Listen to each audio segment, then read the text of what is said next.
In the early decades of the 17th century, the economic rhythm of the North American continent was defined not by rapid transactions or industrial machinery, but by the slow, deliberate turning of the seasons and the quiet resistance of the wilderness.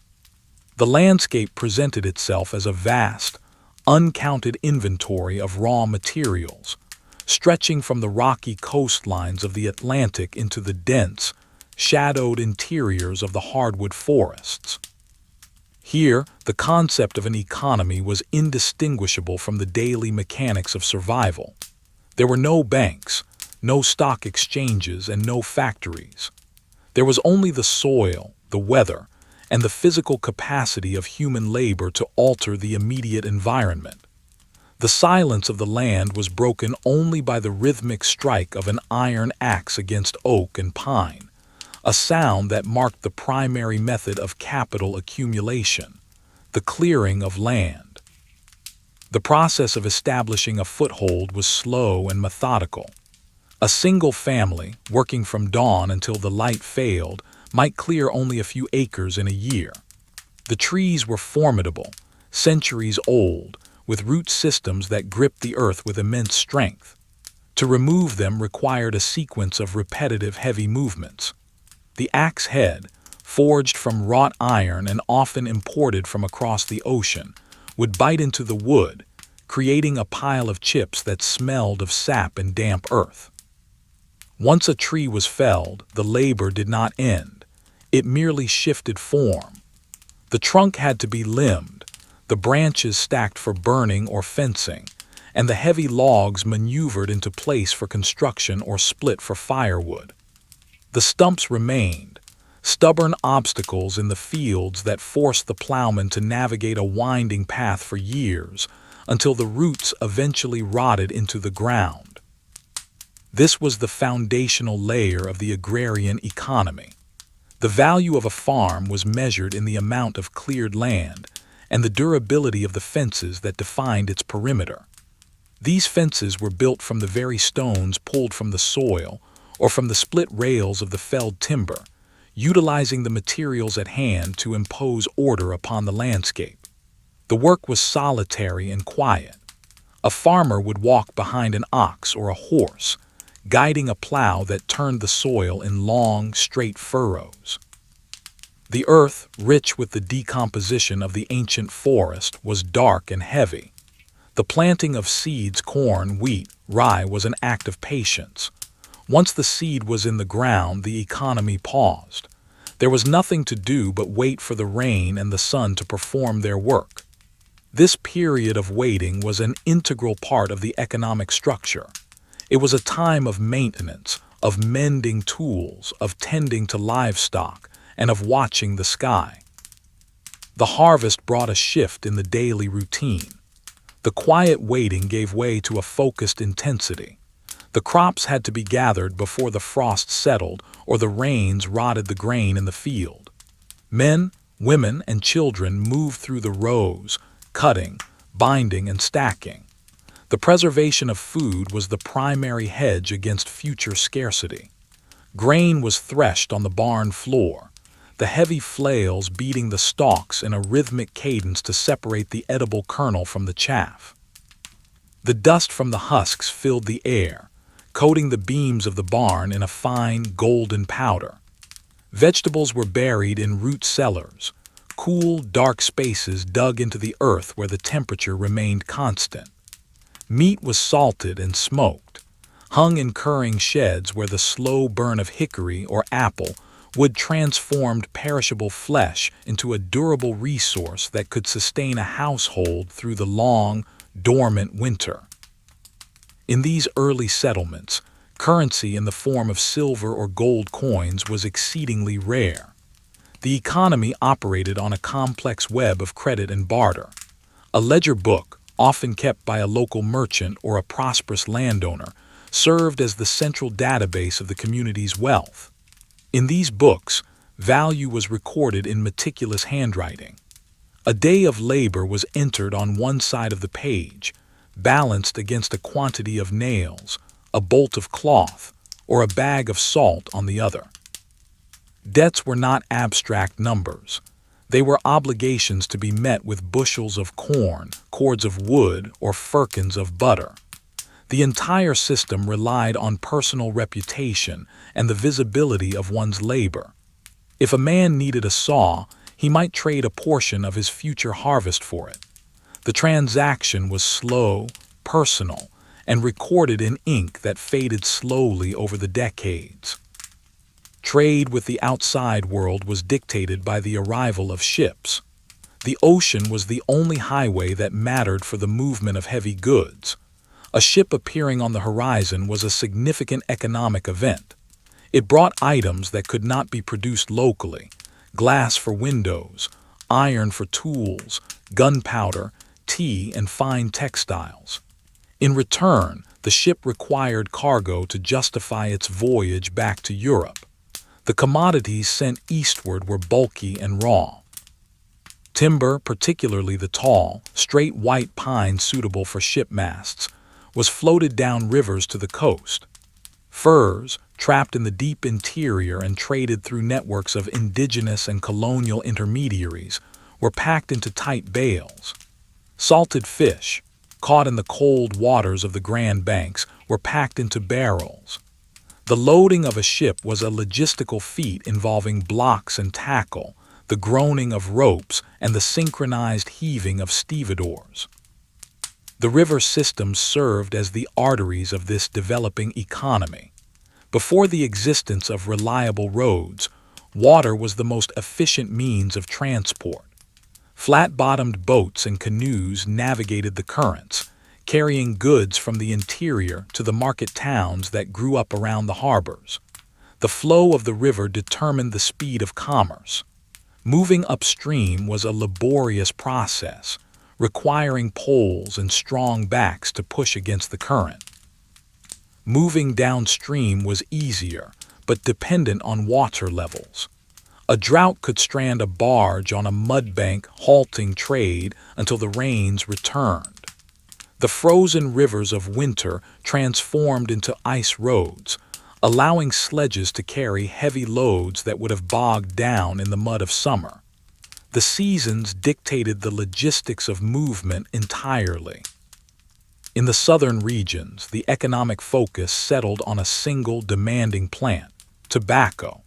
The cultivation of tobacco required a precise and unending cycle of labor. The seeds were incredibly small, sown in protected beds before being transplanted to the main fields. The plants grew tall and broad-leaved, demanding nutrients from the soil with a voracious appetite. As they grew, they required constant attention. Workers moved through the fields, removing weeds and picking off the pests that threatened the crop. The topping of the plants, removing the flower to concentrate energy in the leaves, was a manual process repeated thousands of times. When the leaves began to yellow and cure, they were cut and hung in large, airy barns. The air in these structures was heavy with the scent of drying tobacco. The leaves turned from green to gold to deep brown, losing moisture and gaining value. Once cured, they were prized into large wooden hogsheads, barrels that could weigh 1,000 pounds. These hogsheads were then rolled down rolling roads, paths cleared specifically for this purpose, to the river wharves. The domestic economy within the household was equally structured and vital. The production of textiles was a slow, multi-stage process that occupied the winter months and the evenings. Sheep were sheared in the spring, their wool washed and carded to align the fibers. The spinning wheel, a ubiquitous machine in many homes, turned this wool into yarn with a hypnotic, whirring sound. The loom, a complex frame of wood and string, wove the yarn into rough cloth known as homespun. This cloth was durable and functional, dyed with natural pigments gathered from the woods: walnut shells for brown, goldenrod for yellow, indigo for blue. Every scrap of fabric was valuable. Clothes were mended repeatedly, passed down, and eventually repurposed into quilts or rags. Nothing was wasted. The production of light was another domestic industry. Candles were made by repeatedly dipping wicks into melted tallow, a byproduct of butchered livestock. The process was tedious, requiring hours of dipping and cooling to build up a candle of sufficient thickness. These candles provided the only illumination against the long nights, their flickering light dictating the hours of productive activity. Iron making was one of the few industrial activities that existed in the early colonial period, though it was small in scale and rural in nature. An iron plantation was a self-contained community centered around a blast furnace. These furnaces were built of stone, rising like pyramids against the backdrop of the forest. They required immense amounts of charcoal to reach the temperatures necessary to smelt iron ore. The charcoal burners lived in the woods, tending smoldering mounds of timber day and night to produce the fuel. The furnace itself was tapped twice a day, releasing a molten stream of iron that flowed into sand molds on the casting floor. The result was pig iron, rough ingots that could be forged into tools, pots, and hardware. The rhythm of the furnace was continuous. Once lit, it burned for months, a ceaseless engine of heat and transformation in the quiet countryside. The pace of information was as slow as the pace of goods. News traveled at the speed of a horse or a sailing ship. A letter sent from one colony to another might take weeks to arrive, carried in the saddlebag of a post rider who navigated narrow, muddy trails. There was no instant verification of prices or market conditions. A merchant sending a cargo of lumber to the West Indies did so based on information that was months old, hoping that the demand still existed when his ship arrived. This delay introduced a permanent element of risk and patience into all economic calculations. Decisions were made with long horizons. A man planted an orchard of apple trees not for immediate profit, but for the cider and fruit it would yield 10 years later. The economy was built on the concept of deferred gratification. The grist mill was a central node in the local economy. Located on a stream with sufficient fall to turn a water wheel, the mill was where the community's grain was processed into flour. The sound of the mill was a constant, low rumble, the splashing of water over the wheel and the grinding of the heavy millstones. The stones themselves were often imported, quarried from hard rock capable of crushing the grain without disintegrating. The miller took a toll, a percentage of the grain, as payment for his service. This toll grain was then sold or traded, making the miller a key figure in the local exchange network. The mill was also a place of waiting. Farmers brought their sacks of grain and waited their turn, discussing crops, weather, and local affairs while the stones turned slowly. It was a point of convergence for the scattered population. As the decades passed, the network of paths and trails began to widen. The footsteps of pack horses and the wheels of carts wore grooves into the earth, establishing routes that would persist for centuries. The movement of cattle to market created drovers' roads, wide swathes of trampled ground where herds were driven hundreds of miles from the interior pastures to the coastal cities. This movement was slow and dusty. The cattle grazed as they walked, converting the grass of the roadside into the beef that would feed the urban populations. The drovers, men who lived on the road, were conduits of news and commerce, linking the isolated hinterlands with the centers of trade. In the coastal towns, wharves extended further into the harbors, built on pilings of rot-resistant wood driven into the mud. Warehouses rose along the waterfronts, smelling of tar, spices, and damp wood. Here, the merchants sat at high desks, recording the arrival and departure of ships in heavy ledgers. They tracked the complex triangles of trade: rum, sugar, molasses, timber, fish. They dealt in bills of exchange, pieces of paper that represented value held in distant banks in London or Amsterdam. These papers circulated as a form of elite currency, settling debts without the transfer of physical coin. The quiet scratching of quills in these counting houses was the administrative echo of the axes ringing in the distant forests. Both were essential to the expanding system. The extraction of resources extended to the sea itself. Whaling became a specialized industry, requiring long voyages and significant capital investment. Ships were fitted out for multi-year expeditions, pursuing whales into the deep Atlantic and eventually the Pacific. The product was oil, rendered from the blubber in try-works, large iron cauldrons set in brick furnaces on the decks of the ships. The oil was a crucial lubricant and illuminant. It lit the street lamps of growing cities and greased the simple machinery of the era. The economy of whaling was one of high risk and high reward, dependent on the skill of the crew and the unpredictable nature of the ocean. The barrels of oil brought back to port were the liquid assets of the maritime communities. Throughout this period, the concept of time was governed by the sun. Work began when it was light and ended when it was dark. There were no standard hours, no time clocks. In the summer, the workday was long and exhausting. In the winter, it was short and confined. The economy contracted and expanded with the daylight. The cold of winter imposed a natural pause on many activities. Rivers froze, halting water mills and shipping. The ground froze, stopping the plow. This seasonality created a cyclical pattern of debt and repayment. Credits extended in the spring for seeds and tools were repaid in the autumn after the harvest. The entire economic structure breathed in a slow, annual rhythm. The expansion was quiet because it was dispersed. It happened in thousands of isolated clearings, in the hulls of small fishing boats, and in the dark corners of blacksmith shops.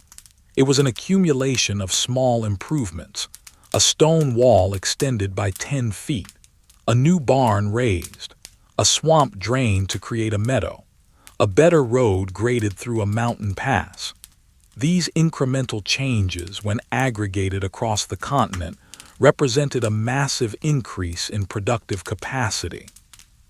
But to the observer on the ground, the world remained largely still, dominated by the trees, the water, and the sky.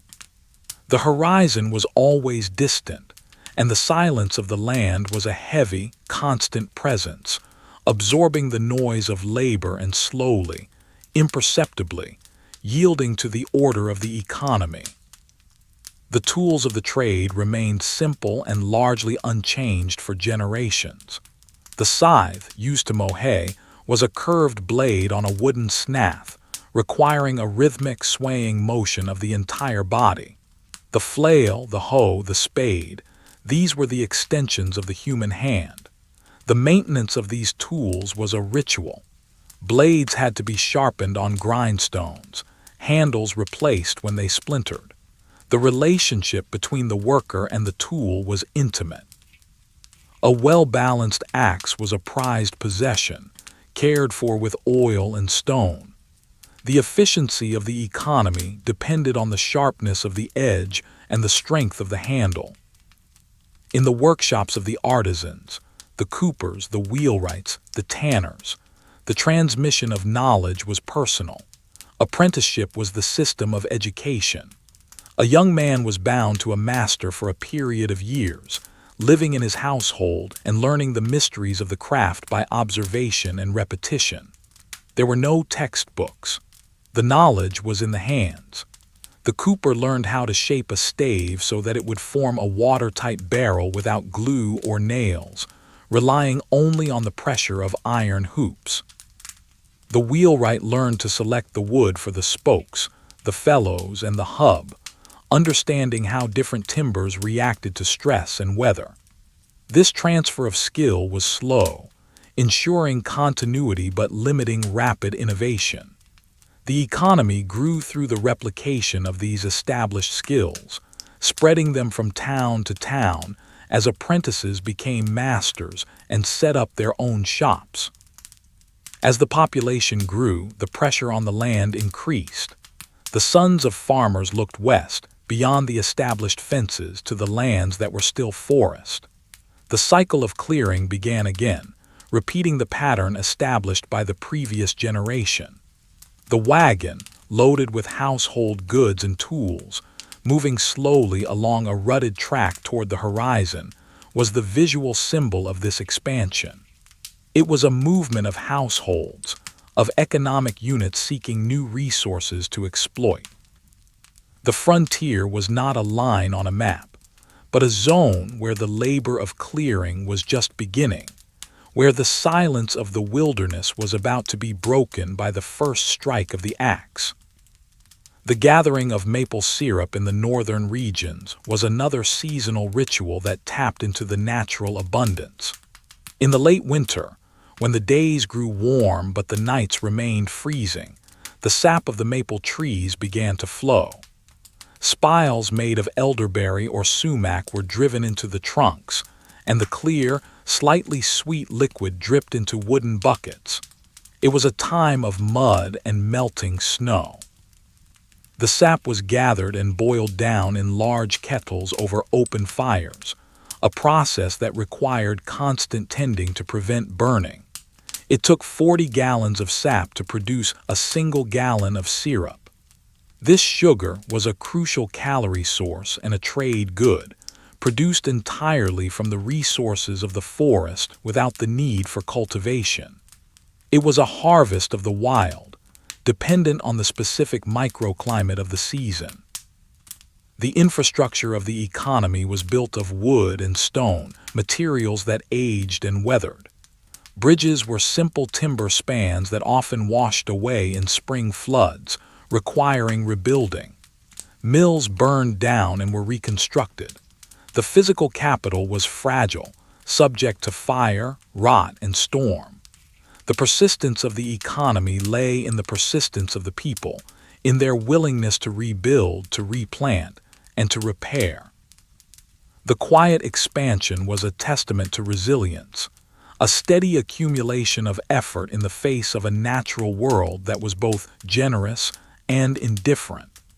The ledger books filled up, page by page, recording the slow, steady accumulation of wealth in a land that was gradually being transformed from wilderness into a landscape of production. By the middle decades of the 18th century, the colonial landscape began to exhibit a more defined and intricate structure of commerce. The isolated pockets of settlement, once separated by days of arduous travel through unbroken wilderness, were gradually being stitched together by a thickening network of wagon roads and postal routes.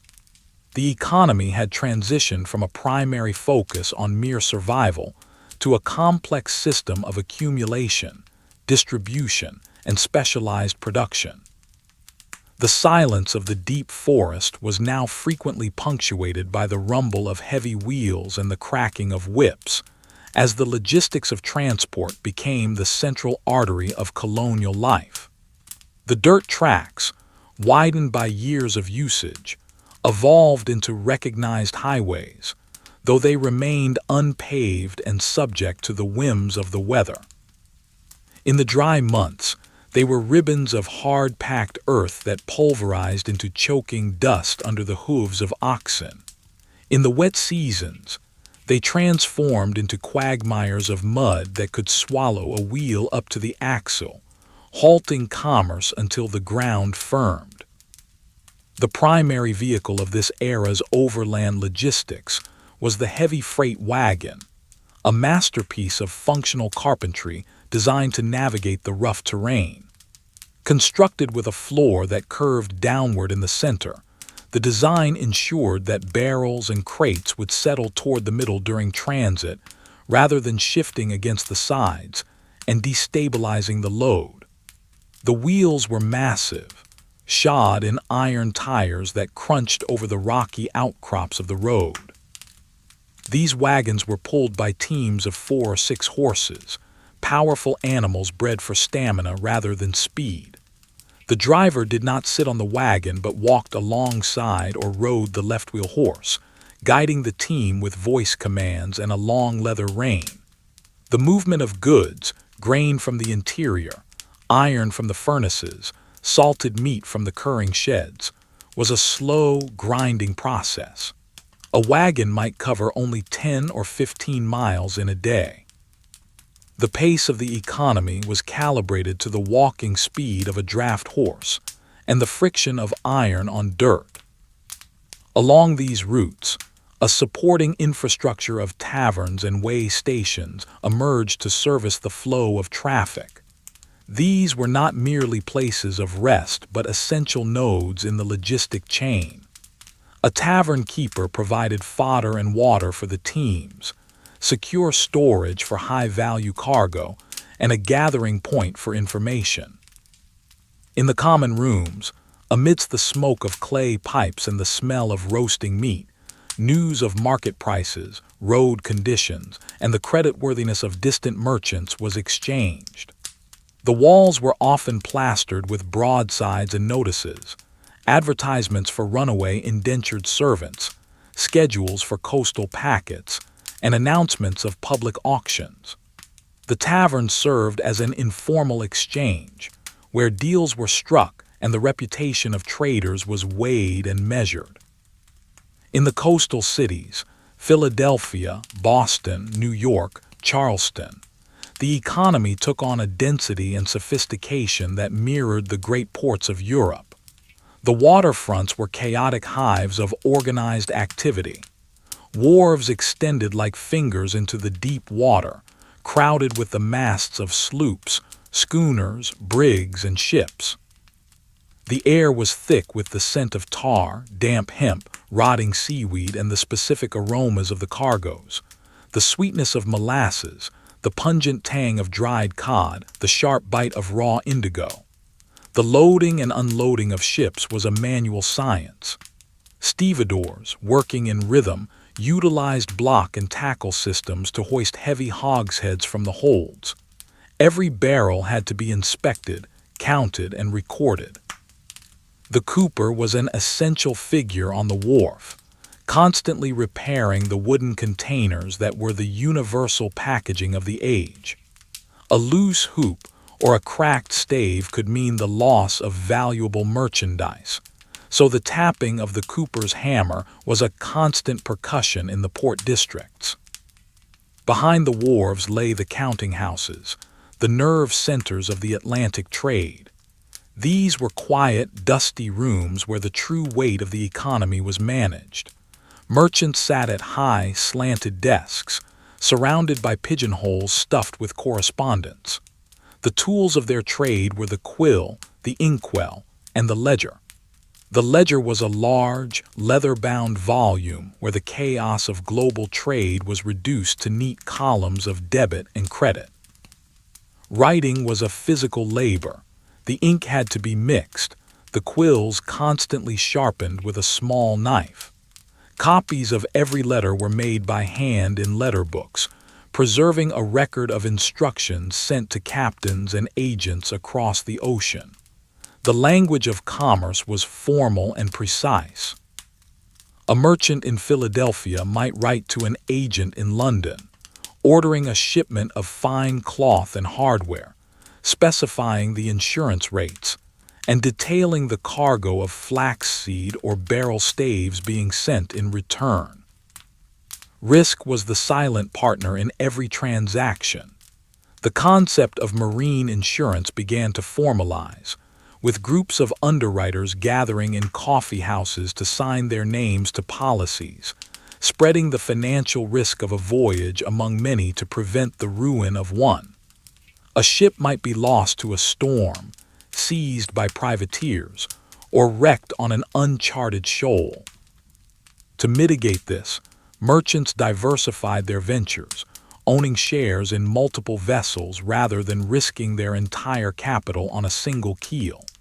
The pacing of this information loop was agonizingly slow. A merchant might not know the fate of a shipment for months. Capital was tied up in the hulls of ships at sea, suspended in a state of uncertainty until the vessel returned or a letter arrived confirming its safe arrival. This delay necessitated a system of long credit. Goods imported from Britain were sold to shopkeepers on credit, who in turn sold them to farmers on credit, who paid only when the harvest was sold. The entire economy floated on a sea of paper debt, anchored by personal trust. The retail sector in the towns began to specialize. Where once a general store held a chaotic assortment of necessities, distinct trades began to separate. The apothecary displayed jars of dried herbs and mineral powders, mixing remedies with mortar and pestle. The milliner imported ribbons, lace, and fabrics, catering to the desire for fashion that persisted even on the edge of the empire. The silversmith operated not just as an artisan but as a banker of sorts.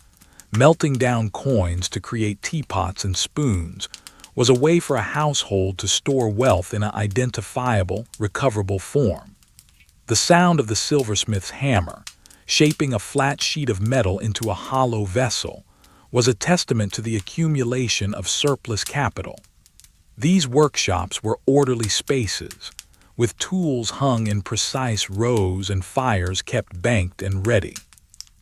The master craftsman oversaw the quality, stamping his maker's mark on the finished piece as a guarantee of purity and workmanship.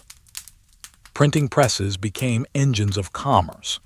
The weekly gazettes were filled less with local news, which traveled faster by word of mouth, and more with the vital statistics of trade. They listed the entries and clearances of ships, the current prices of commodities, and the rates of exchange. Almanacs were bestsellers, providing farmers with astronomical data, weather predictions, and tide tables essential for agriculture and navigation.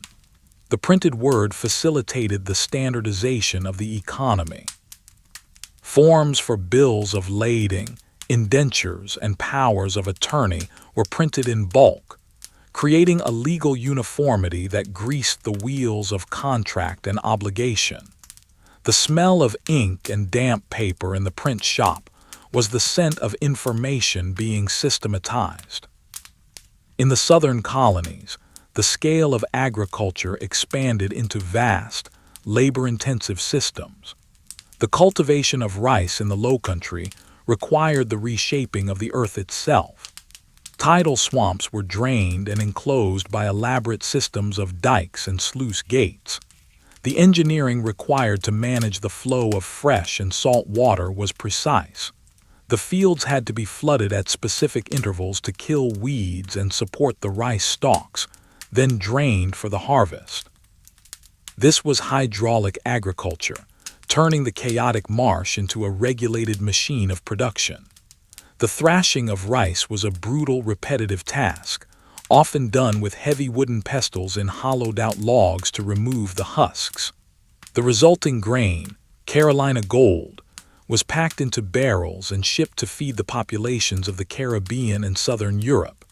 Indigo, a plant producing a rich blue dye, became a complementary crop, grown on the high ground while rice occupied the swamps. The processing of indigo involved fermenting the plants in stepped vats, beating the liquid to oxidize the dye, and drying the resulting sludge into cakes. It was a noxious, foul-smelling process that produced a lightweight, high-value commodity. The currency situation remained a complex puzzle that every trader had to solve daily. There was a chronic shortage of specie, hard coin. British pounds and shillings were rare, as the balance of trade constantly drained silver back to London. In their place, a motley collection of foreign coins circulated: Spanish pieces of 8, Portuguese moidores, French sous. Each had a different weight and fineness of silver or gold. Shopkeepers kept small scales on their counters to weigh coins, clipping off edges if they were too heavy or refusing them if they had been shaved down by previous owners. To supplement this, colonial governments issued paper currency, bills of credit. These notes were often roughly printed, prone to counterfeiting, and fluctuated wildly in value depending on the fiscal discipline of the colony that issued them. A 5-pound note from Rhode Island might be worth significantly less than a 5-pound note from Pennsylvania. Navigating this monetary confusion required constant mental arithmetic and a keen eye for forgery. The coasting trade, the movement of goods between the colonies by sea, was the quiet workhorse of domestic commerce. Small schooners and sloops, rigged to be managed by a crew of only 3 or 4 men, plied the waters from Maine to Georgia. They carried the mundane commodities that did not warrant a transatlantic voyage: firewood from the northern forests to heat the brick ovens of the cities, blocks of granite for foundations, bushels of oysters and clams, barrels of flour and cornmeal. These vessels hugged the coastline, navigating the shoals and sandbars with intimate local knowledge. They could slip into shallow creeks to load at a farmer's private landing and anchor in the mud at low tide.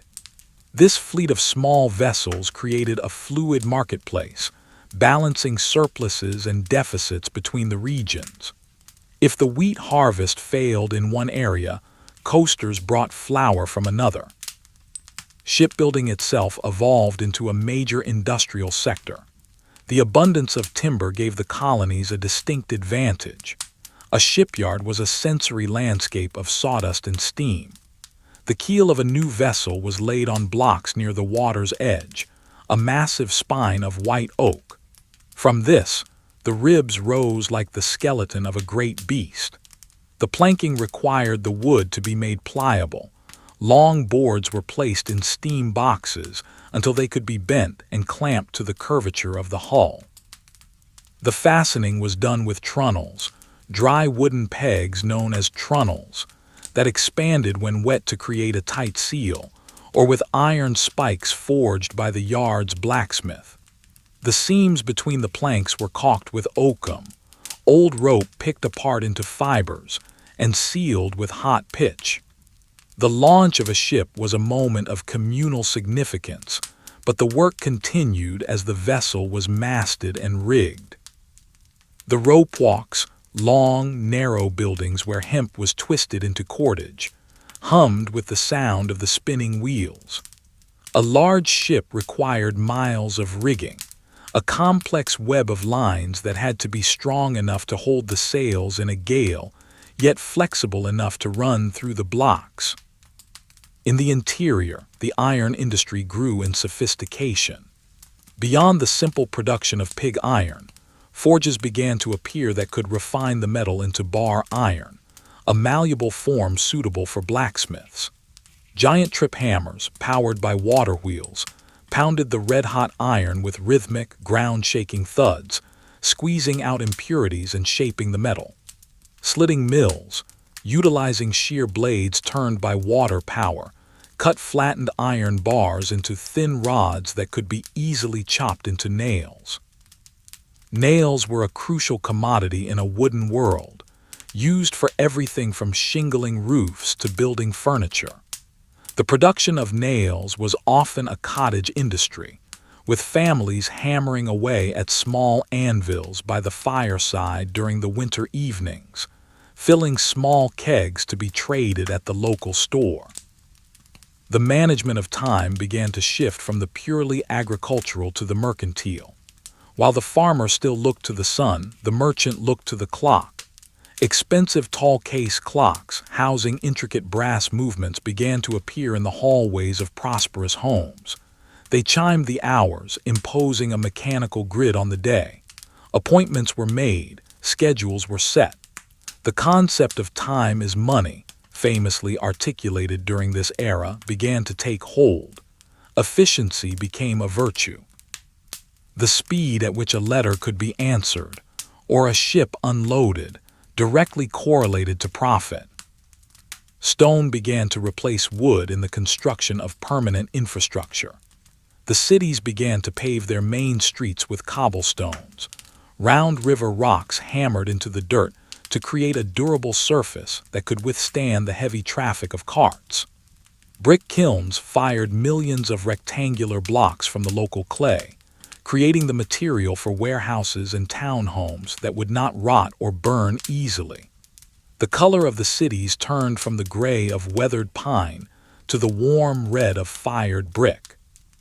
Street lighting made its debut in the form of oil lamps mounted on wooden posts, extending the hours of commerce and social interaction into the darkness. A lamplighter would make his rounds at dusk, carrying a ladder and a torch, a small figure maintaining the artificial light against the night. The peddler emerged as the mobile connector between the port cities and the remote homesteads. Carrying a pack on his back or leading a laden horse, the peddler navigated the narrow trails that wagons could not travel. His inventory was a microcosm of the global market: pins and needles from England, buttons of pewter and bone, ribbons, combs, small tin cups, and perhaps a few books or pamphlets. For the isolated farm family, the arrival of the peddler was an economic event. He brought not just goods, but the small, necessary items that could not be made on the farm. He accepted payment in whatever form was available: rags for paper making, beeswax, furs, or old metal. He was a walking exchange mechanism, filtering the products of the industrializing world into the deepest recesses of the rural landscape. Education, too, became an economic asset. The ability to read, write, and compute was no longer just a religious necessity for reading the Bible, but a commercial requirement. Writing schools taught the specific scripts used in business, a flowing, legible hand that could be written quickly. Arithmetic textbooks focused on practical problems, calculating interest, converting currencies, measuring timber, and navigating ships. The education of a young clerk was an investment in human capital. He learned the double-entry bookkeeping system, a method of accounting that allowed for a precise understanding of profit and loss. This intellectual technology was as important as the physical tools of the trade. The expansive nature of the economy also meant the expansion of debt. Shopkeepers in the interior owed the merchants in the coastal cities. The coastal merchants owed the great trading houses of London and Bristol. The entire system was linked by a chain of promises to pay. When credit contracted in Europe, the tension vibrated down the line, causing merchants to call in debts from shopkeepers, who in turn pressured the farmers. This interconnection meant that a bad harvest in one region or a financial panic in another could be felt across the entire network. The economy was no longer a collection of independent islands. It was a single, breathing organism, sensitive to shocks, pulsing with the flow of goods and credit. As the decades closed towards the final quarter of the century, the visual landscape of the economy was one of established permanence. The roads were marked with stone milestones. The harbors were forests of masts. The fields were fenced with durable stone walls. The temporary structures of the pioneer era had given way to framed houses and substantial barns. The sound of the economy was a complex chord. The roar of the water wheel, the scratch of the quill, the creak of the wagon, the ring of the anvil, and the rhythmic chant of sailors hauling up an anchor. It was a world of material density, where the raw potential of the continent was being systematically converted into structured wealth through the unwavering application of labor and organization. Around the turn of the 19th century, the economic temperament of the expanding nation began to shift from purely organic rhythms to the precise, mechanical ticking of engineered systems. The landscape, once defined solely by the imposition of the axe upon the forest, now began to bear the marks of deliberate geometric construction. The era of the muddy, opportunistic trail gave way to the era of the turnpike. Private corporations, formed by local merchants and landowners, pooled capital to build roads that defied the seasons. These were not the dirt paths of the past, but engineered surfaces.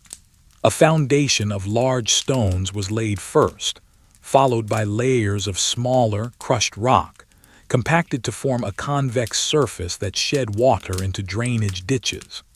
The sound of travel changed from the soft thud of hooves on earth to the crisp, rhythmic crunch of iron tires rolling over gravel. The economic exchange on these roads was regulated by the toll gate. At intervals of 10 miles or so, a long pole or pike barred the way, lifted only after the payment of a specific fee. The toll house was a small, functional structure where the keeper sat, monitoring the flow of traffic.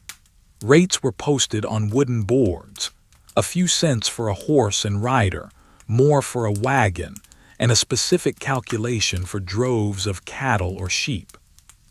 This monetization of movement meant that the road itself was an asset, yielding a steady stream of revenue that paid for its own maintenance and provided a dividend to the shareholders.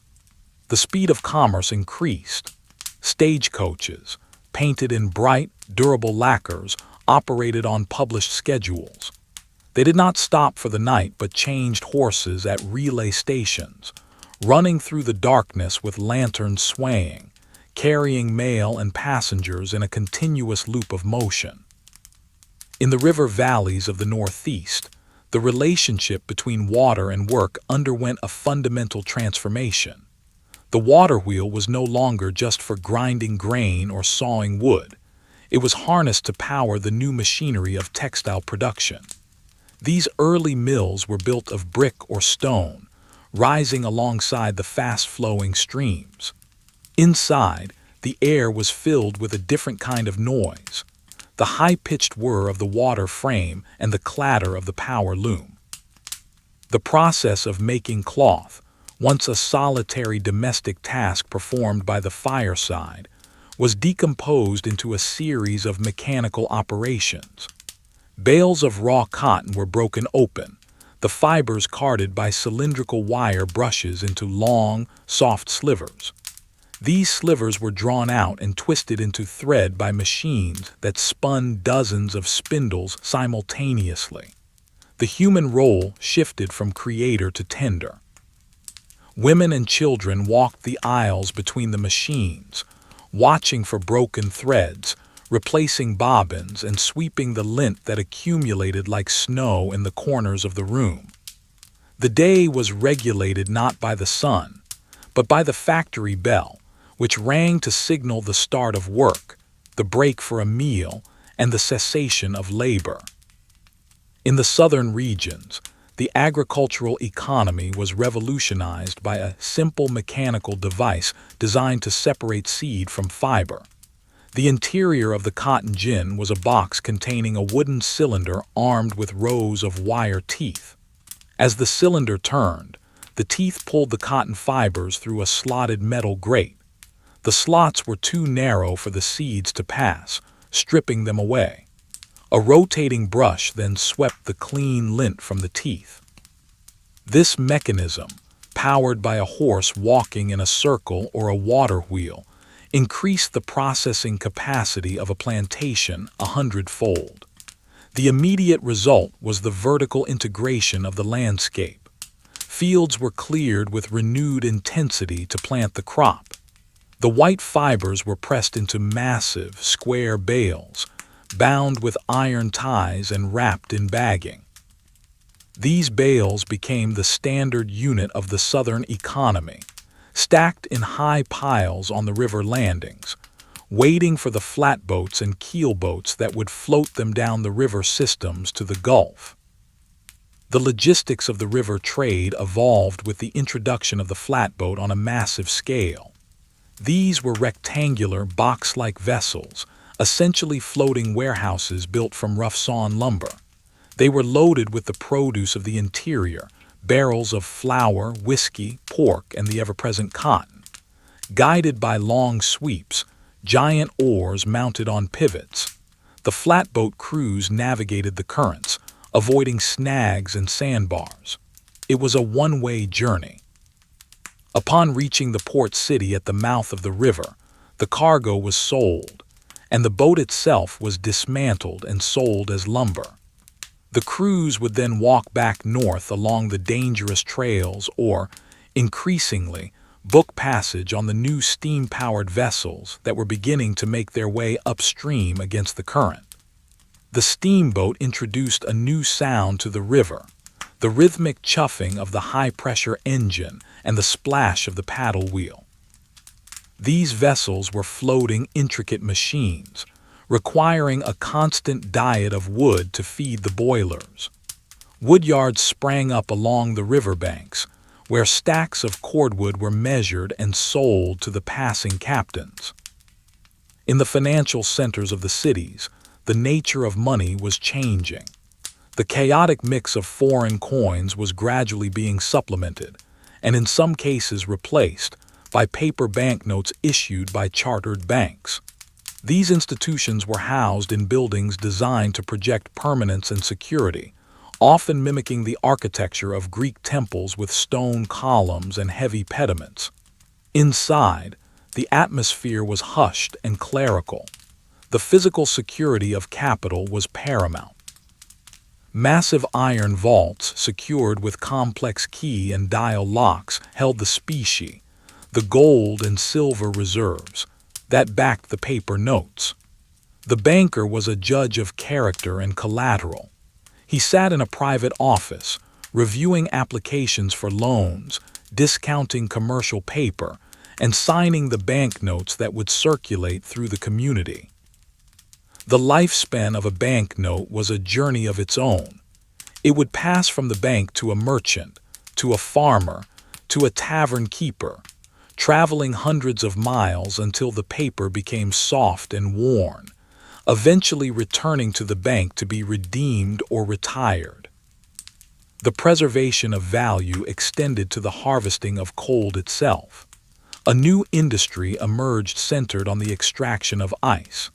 In the deep winter, when the lakes and ponds of the north were frozen solid, teams of men and horses moved out onto the ice. The surface was scored with a grid pattern using a horse-drawn marker. Then, using heavy saws with large teeth, blocks of ice were cut from the water. These blocks, clear and cold, were floated through channels cut in the ice to a conveyor belt that lifted them into double-walled ice houses. Insulation was the key technology. The ice was packed in vast quantities of sawdust, wood shavings, or straw. This thermal barrier allowed the ice to survive the coming summer. It became a commodity for export, loaded into the holds of ships and insulated with more sawdust, destined for the heat of the Caribbean or the southern states. The ability to transport winter to summer allowed for the preservation of fresh food and the cooling of drinks in climates where ice was a geological impossibility. International trade expanded its reach to the other side of the globe. The China trade was a venture of immense duration and patience. Ships left the Atlantic ports for voyages that could last years. They carried goods specifically gathered for the Chinese market, ginseng roots dug from the Appalachian woods, furs from the Pacific Northwest, and silver dollars. The destination was the Hongs of Canton, the only trading district open to foreigners. There, the business was conducted in a ritualized manner with the Hong merchants.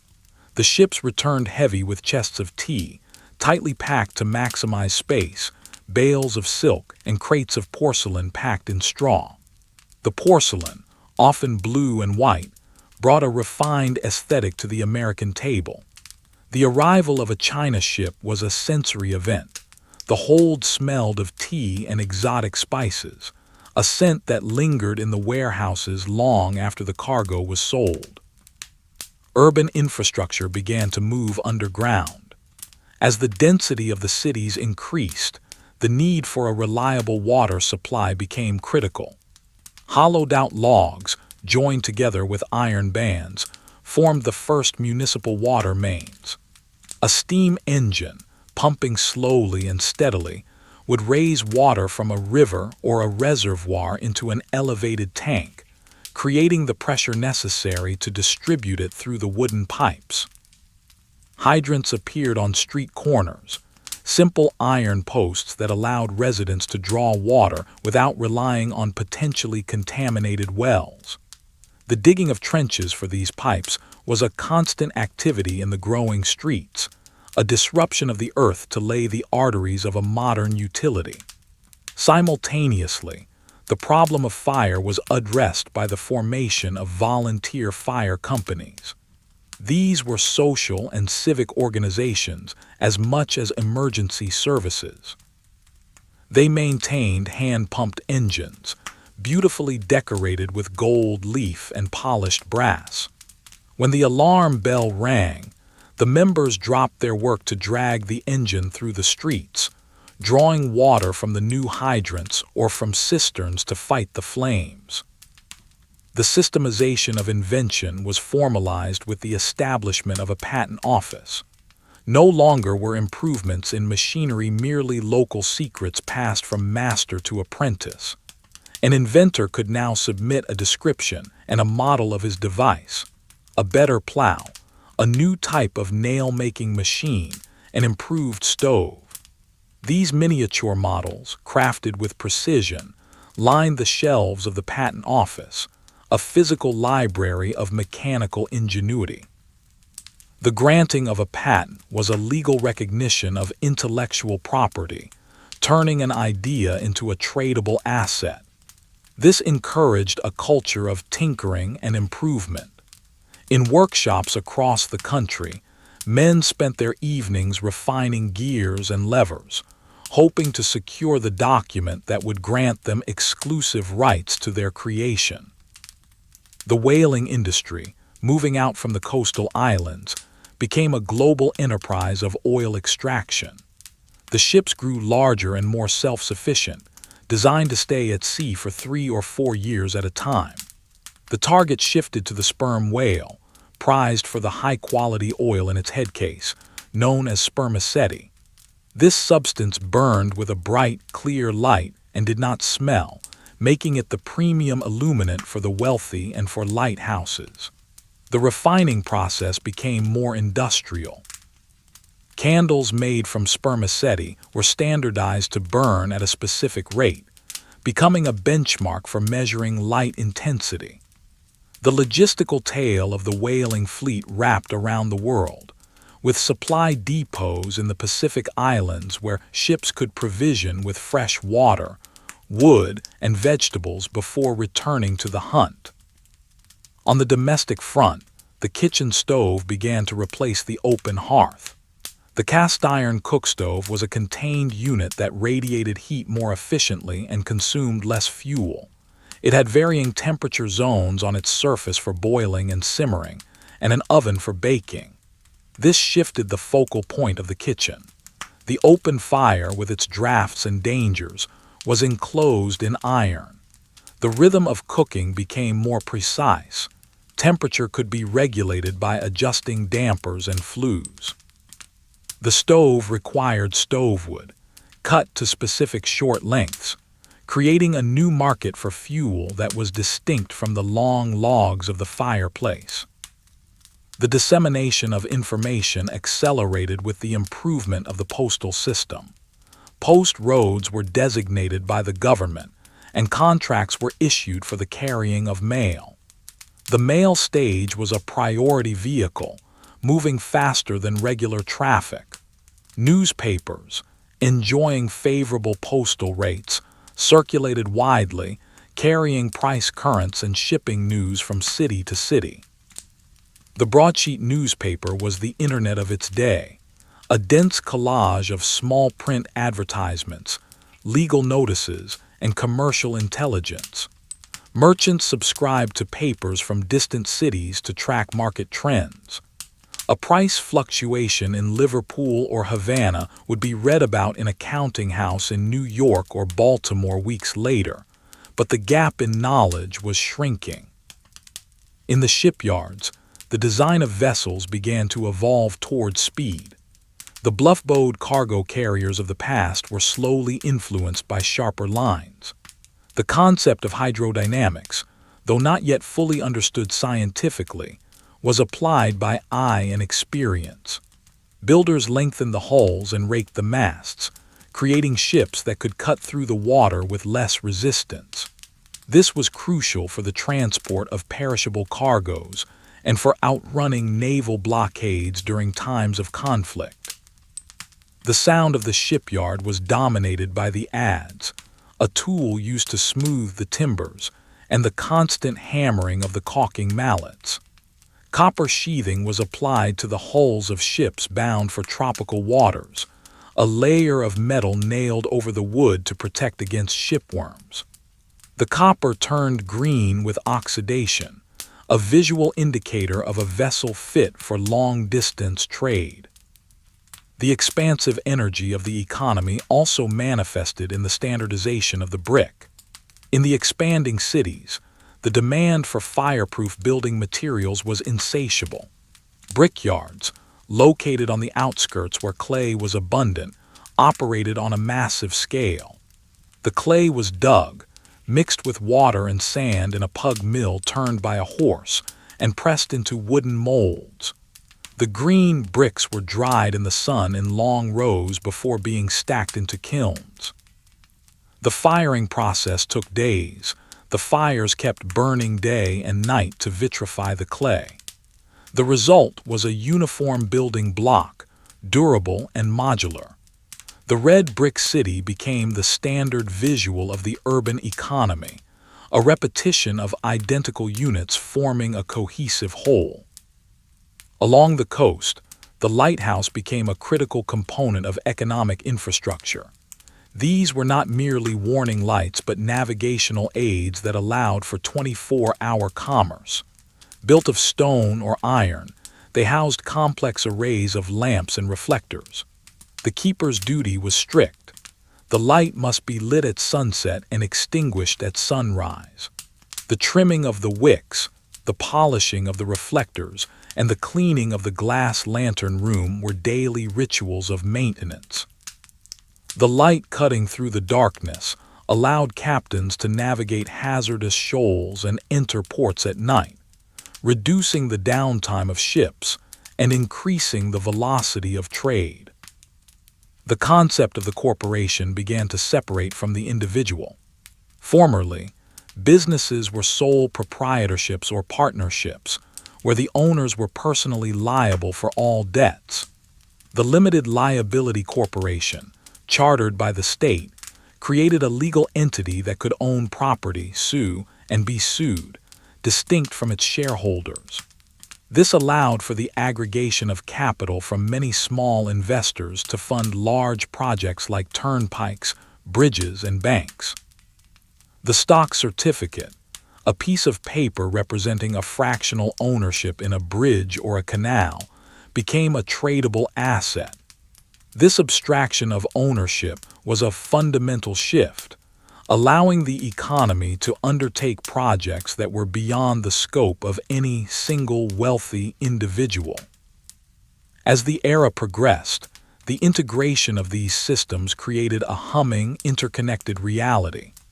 The cotton from the gin traveled on the flatboat, was insured by the corporation, paid for with the banknote, spun by the water frame, and shipped to the world. The silence of the isolated frontier was being filled with the sounds of a methodical, engineered order. The economy was no longer just a collection of tasks. It was a machine, built of wood, iron, stone, and paper, beginning to turn with a momentum that would only increase.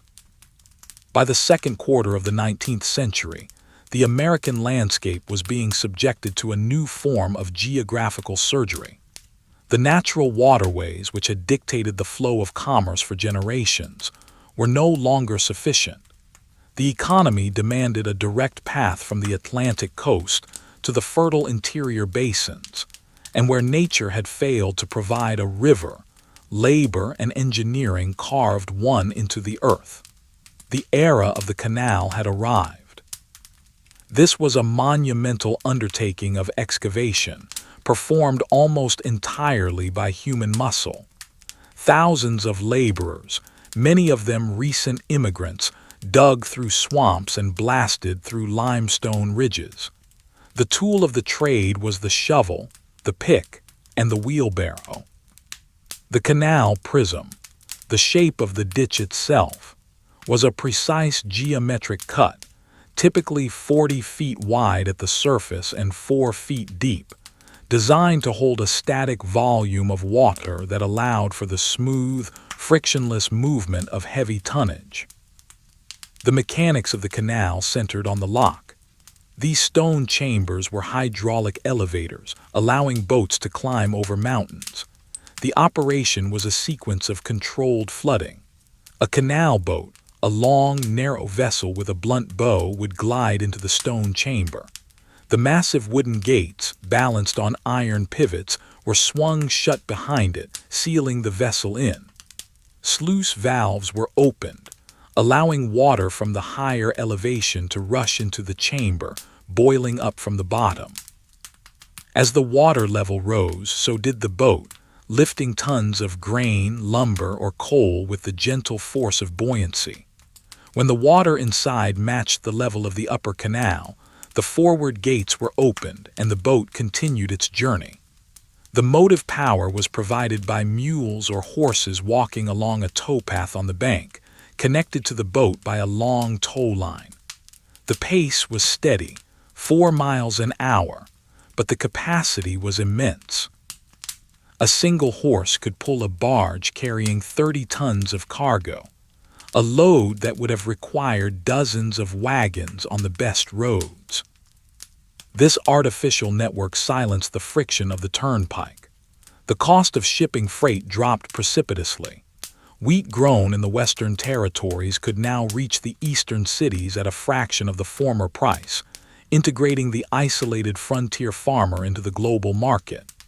The canal towns that sprang up along the route, Utica, Syracuse, Rochester, became thriving centers of processing and trade.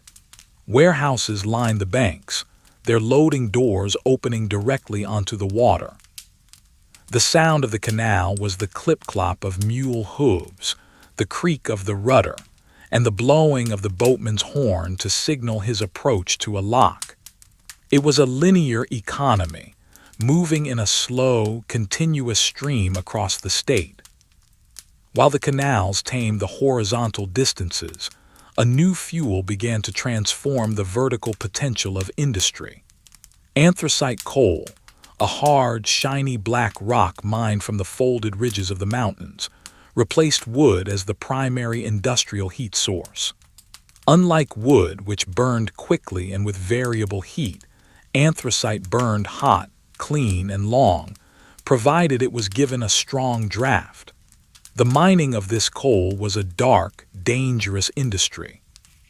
Shafts were sunk deep into the earth, and breakers, towering structures of timber and iron, were built to crush and sort the coal into standardized sizes: lump, steamboat, egg, stove, and chestnut. This standardization was crucial. Different furnaces required different sizes of coal to breathe properly. The transport of this fuel required its own infrastructure. Gravity railroads, where cars loaded with coal coasted down the mountainsides under their own weight, fed into the canal systems and later the steam railroads. The cities began to smell of coal smoke, a distinct, acrid scent that signaled the presence of high-intensity energy. The application of steam power to land transport marked the beginning of the railroad era, though it started tentatively. The early tracks were often wooden rails topped with a thin strap of iron. These were fragile. the iron straps could curl up under the weight of the wheels, piercing the floorboards of the cars. The transition to solid iron T-rails, imported from ironworks abroad and eventually rolled domestically, provided the necessary strength for heavier locomotives. The steam locomotive was a breathing beast of iron, brass, and fire. It required a new class of specialized labor: the engineer who understood the temperament of the boiler, the fireman who shoveled the coal, and the brakeman who walked the tops of the cars to manually turn the brake wheels. The arrival of the train was a sensory shock. The ground trembled, the whistle shrieked, and sparks rained down on the surrounding fields. But the train brought a regularity that defied the weather. It ran in winter when the canals were frozen, and in summer when the rivers were dry. It introduced the concept of the timetable as a rigid law. In the realm of manufacturing, a quiet revolution was taking place within the walls of the armories. The concept of interchangeable parts began to supersede the tradition of individual craftsmanship. Previously, a musket, or a clock, or a lock was made by one man who filed each part to fit the others. If a piece broke, a new one had to be custom-fitted. The new system relied on machine tools and gauges. Large milling machines, capable of shaving metal to within 1/1000th of an inch, produced components that were identical. A trigger made in January would fit a receiver made in June. The master gauge was the ultimate authority, a hardened steel template against which all parts were measured. This system allowed for the assembly line, where workers performed single, repetitive tasks rather than crafting a whole object. The result was the mass production of complex mechanisms. Clocks, once luxury items for the wealthy, were mass-produced with brass gears stamped from sheets, bringing the measurement of time into the humblest cottages. The agricultural landscape of the prairies demanded a new metallurgy. The heavy, sticky soil of the Midwest clung to the old cast-iron plows, forcing the farmer to stop every few yards to scrape the blade clean. The solution was the steel plow. Constructed from polished saw blades, the steel surface scoured itself as it cut through the earth, the soil sliding off the moldboard without sticking. This simple innovation unlocked the agricultural potential of millions of acres. Following the plow came the mechanical reaper. The harvest, traditionally the most labor-intensive bottleneck of the farming year, was mechanized.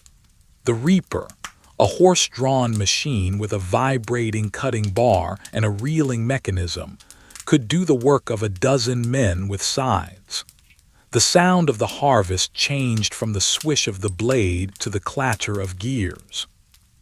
This machinery allowed farmers to plant far more than they could harvest by hand, expanding the scale of the American farm from a subsistence plot to a commercial enterprise. Communication was severed from physical transportation by the invention of the electric telegraph. For the first time in history, information could travel faster than a human being could carry it. The infrastructure of the telegraph was a single iron wire strung on glass insulators atop wooden poles, often following the right-of way of the railroad. The language of this new medium was a binary code of dots and dashes, short and long electrical pulses. The telegraph operator sat in a station, tapping a key that broke and closed the circuit. The receiver clicked in rhythm, a mechanical chatter that was transcribed into letters and words. This instant connectivity revolutionized commerce. A merchant in New York could know the price of cotton in New Orleans within hours. News of political events, election results, and market crashes spread across the continent in real time.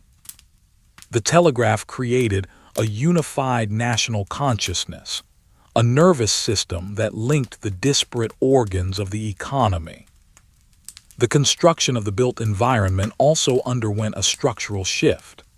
The heavy timber frame with its complex mortise and tenon joints requiring skilled joiners gave way to the balloon frame. This method utilized standardized machine-cut lumber, 2x4s and 2x6s, held together by cheap, mass-produced iron nails. It was light, fast, and required less skill to erect. A skeleton of thin studs could be nailed together quickly, like a balloon, critics mocked, but the structure was surprisingly strong and flexible. This technique allowed for the rapid expansion of towns and cities. Entire neighborhoods could be built in a single season. The sawmills that produced this lumber were powered by steam or water, their circular saws screaming as they converted logs into dimensioned boards. The smell of fresh pine sawdust became the scent of expansion.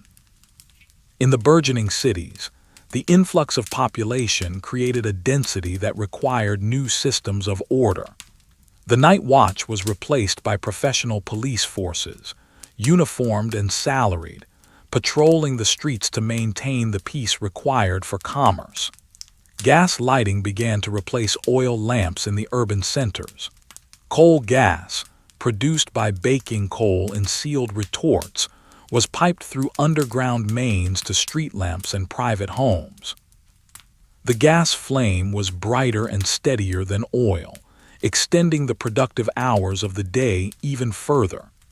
The gasworks were large industrial complexes, identifiable by the massive, telescoping gasometers that stored the fuel. The hiss of the gas jet became a familiar background noise in the parlors and shops of the city. The banking system matured but remained volatile. The economy moved in cycles of boom and bust, often precipitated by the overextension of credit and speculation in land or railroads. The panic became a recognized economic event. During a panic, the intricate web of debt would unravel. Banks suspended specie payments, refusing to redeem their paper notes for gold or silver. Businesses failed and unemployment spiked. These contractions were the painful corrections of a system growing faster than its regulatory framework could manage. Yet, the underlying trend was one of accumulation. Savings banks opened to accept the small deposits of workers, aggregating the pennies and dimes of the laboring class into capital that could be loaned for industrial expansion. The textile industry expanded from the boarding house model to a more permanent industrial workforce. The mills grew larger, housing thousands of spindles and looms. The sheer volume of cloth produced required a national market. Wholesalers and jobbers emerged as intermediaries, buying the output of the mills and distributing it to country stores and city clothiers. The ready-made clothing industry began to appear, producing slop clothes for sailors and eventually standard suits for the general public. The sewing machine, a complex interplay of needle and shuttle, entered the factory and the home, exponentially increasing the speed at which fabric could be joined. The rhythmic treadle of the sewing machine joined the chorus of domestic and industrial sounds. On the rivers, the steamboat reached its zenith. The vessels became floating palaces, ornate with gingerbread trim and velvet-upholstered salons. They were flat-bottomed to skim over the sandbars, with powerful high-pressure engines that vented steam directly into the air. The pilots who navigated these boats possessed a mental map of the shifting river channels, a knowledge that was constantly updated. The loading of the steamboats was a chaotic ballet of roustabouts carrying crates and bales across the gangplanks. The river economy was a conduit for the vast agricultural output of the interior: corn, hogs, tobacco, flowing south to the ocean. Photography emerged as a new commercial art. The daguerreotype, an image captured on a silver-plated copper sheet, offered a level of detail previously impossible. People could now possess an exact likeness of themselves or their loved ones. The daguerreotypist's studio was a place of chemical magic, smelling of iodine and mercury vapor. The sitter had to remain perfectly still for the duration of the exposure, their head often held in place by a hidden iron clamp. These silvery, mirror-like images were encased in velvet-lined boxes, preserved as tangible memories. Photography also began to document the economy itself, the construction of bridges, the layout of cities, the faces of the workers. The concept of the department store began to take shape in the largest cities. These were marble palaces of consumption, offering a vast array of goods under one roof. Unlike the small specialty shops, the department store encouraged browsing. Goods were displayed in glass cases, with fixed prices marked on tickets, eliminating the old practice of haggling. The shopping experience became a leisure activity. The architecture of these stores was grand, with cast-iron facades that allowed for large plate glass windows, flooding the interior with light and displaying the merchandise to the street. As the middle of the century approached, the integration of these systems was palpable. A bushel of wheat harvested by a mechanical reaper in Illinois could be sacked, shipped by rail to a lake port, transferred to a canal boat, floated to the Hudson, and brought down to New York City, where it was baked into bread for a factory worker wearing a suit of ready-made clothes, reading a penny newspaper printed on a steam press, under the light of a gas lamp. The friction of distance had not been eliminated, but it had been drastically reduced. The economy had developed a skeleton of iron and stone, a nervous system of copper wire, and a circulatory system of steam and water. The quiet, localized life of the past was receding, replaced by a hum of interconnectivity that spanned the continent. By the middle of the 19th century, the scale of the American economy began to transcend the limitations of human and animal endurance, entering an era defined by the harnessing of subterranean energy and the standardization of material life. The landscape was no longer merely a passive surface to be traversed, but a resource to be drilled, graded, and bridged with increasing industrial violence. The railroad, previously a tentative experiment of strap iron and wood, solidified into a dominant, heavy infrastructure. The rails were now rolled from solid iron, shaped into the T profile that offered the strength to support locomotives weighing tens of tons. These engines were no longer simple machines, but complex thermal power plants on wheels, consuming vast quantities of coal and water to drag trains of 50 or 60 cars across the rolling topography. The construction of the rail network became a permanent migratory industry. Armies of laborers, living in mobile camps, graded the Reithavway with a methodical precision. They cut through hills, filled valleys with millions of cubic yards of earth, and bored tunnels through solid rock using hand drills and black powder. The rhythm of the sledgehammer on the drill steel was the metronome of this expansion. The track itself was a study in repetitive engineering. The wooden ties, hewn from oak or chestnut, were laid at exact intervals on a bed of crushed stone ballast. The iron rails were placed upon them, spiked down by men who swung hammers in a synchronized cadence. The joining of the rails with fish plates and bolts created a continuous ribbon of metal that disregarded the mud and dust of the old wagon roads. With the rails came the depot, a new architectural focal point for every town. The depot was the interface between the local economy and the national market. It smelled of coal smoke, creosote, and hot lubricating oil. Here, the telegraph operator sat behind a bay window, listening to the clatter of the sounder. The telegraph had evolved from a novelty into the essential nervous system of the railroad. It controlled the movement of trains on the single tracks, preventing collisions and managing the complex logistics of rolling stock. But it also carried the commercial pulse of the nation. Grain prices in Chicago, cotton prices in New York, and shipping news from the coast arrived instantly, flattening the information asymmetries that had once defined regional trade. The handling of grain, the great agricultural output of the interior, underwent a radical transformation with the invention of the grain elevator.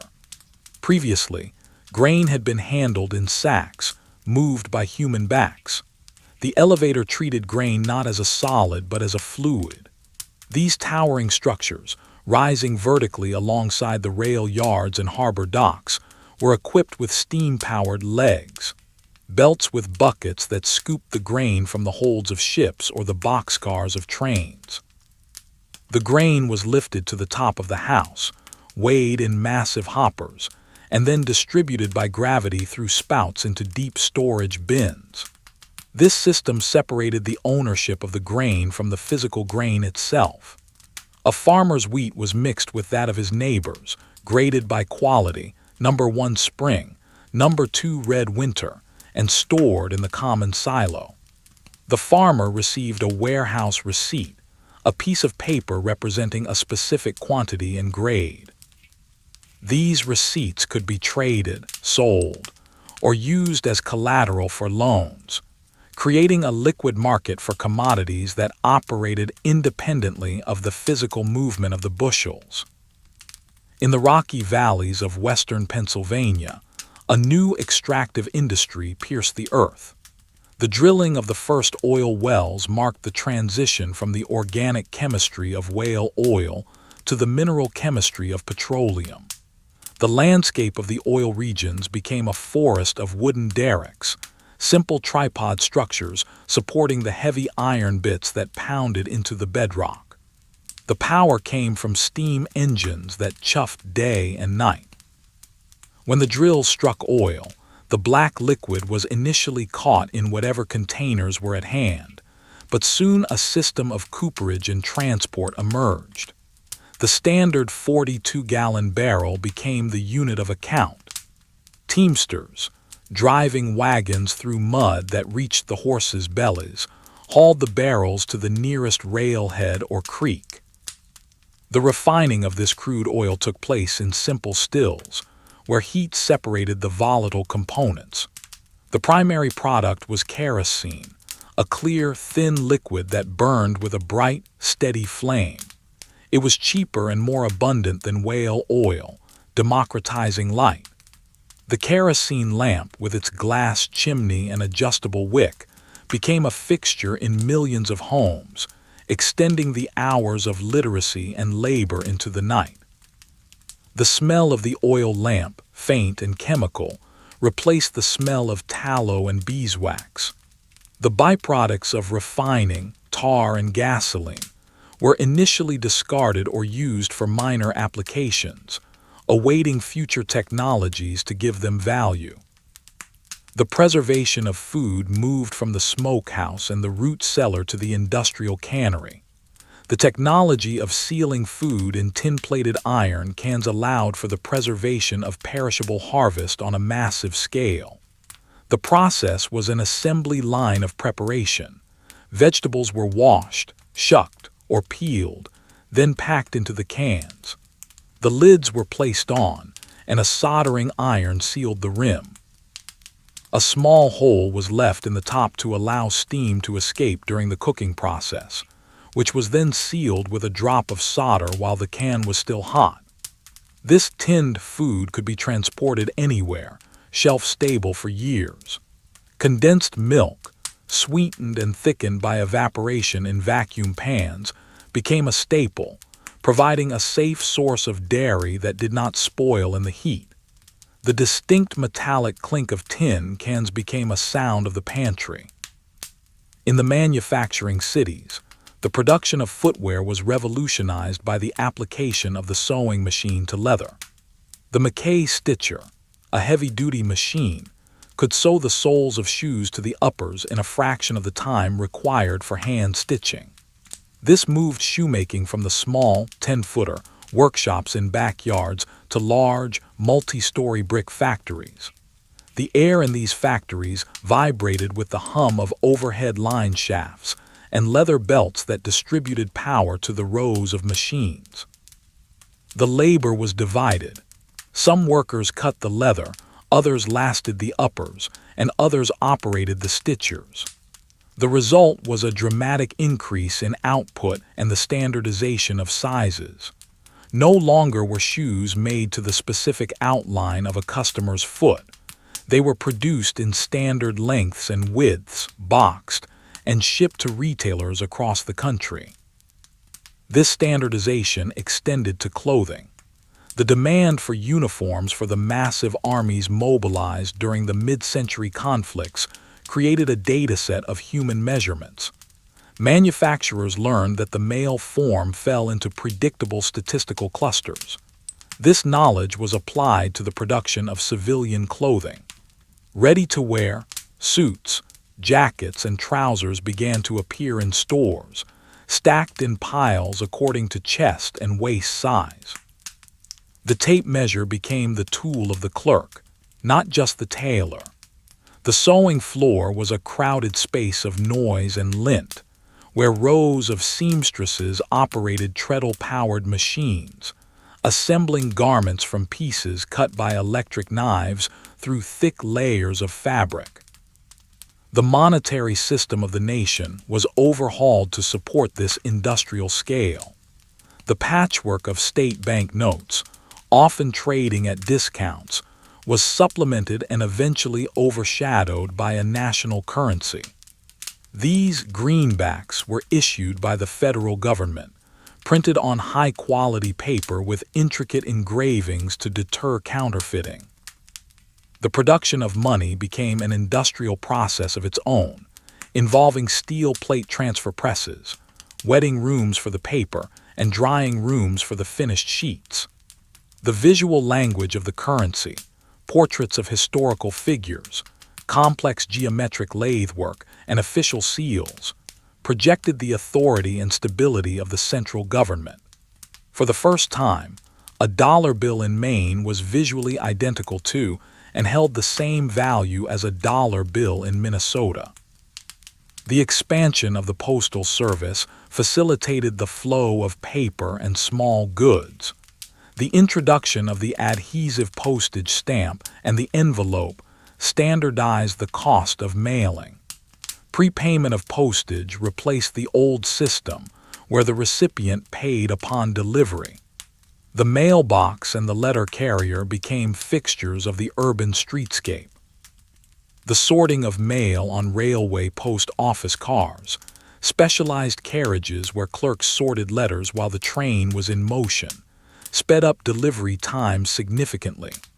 A letter dropped in a box in a city could be on a train within hours, sorted en route, and delivered to a town hundreds of miles away the next day. The dead letter office handled the misdirected and undeliverable, a bureaucratic limbo for the lost thoughts of the nation. The steel industry began to stir, foreshadowing the age of heavy metal. The Bessemer process, a method for converting brittle iron into flexible steel by blowing air through the molten metal to burn off carbon, was introduced. Giant egg-shaped converters, lined with refractory brick, roared with flames as the air was injected. The result was steel that was stronger and more durable than wrought iron, yet could be produced in tonnage quantities. This steel was initially destined for the railroads, replacing the iron rails that wore out every few years with steel rails that could last for decades. The sparks from the Bessemer converters lit up the night skies over the river valleys where the mills were situated. The slaughter and processing of livestock became a centralized disassembly line industry. In the stockyards of the major rail hubs, cattle and hogs arrived by the trainload. The scale was immense. The animals were driven into pens, sold, and then moved to the packing houses.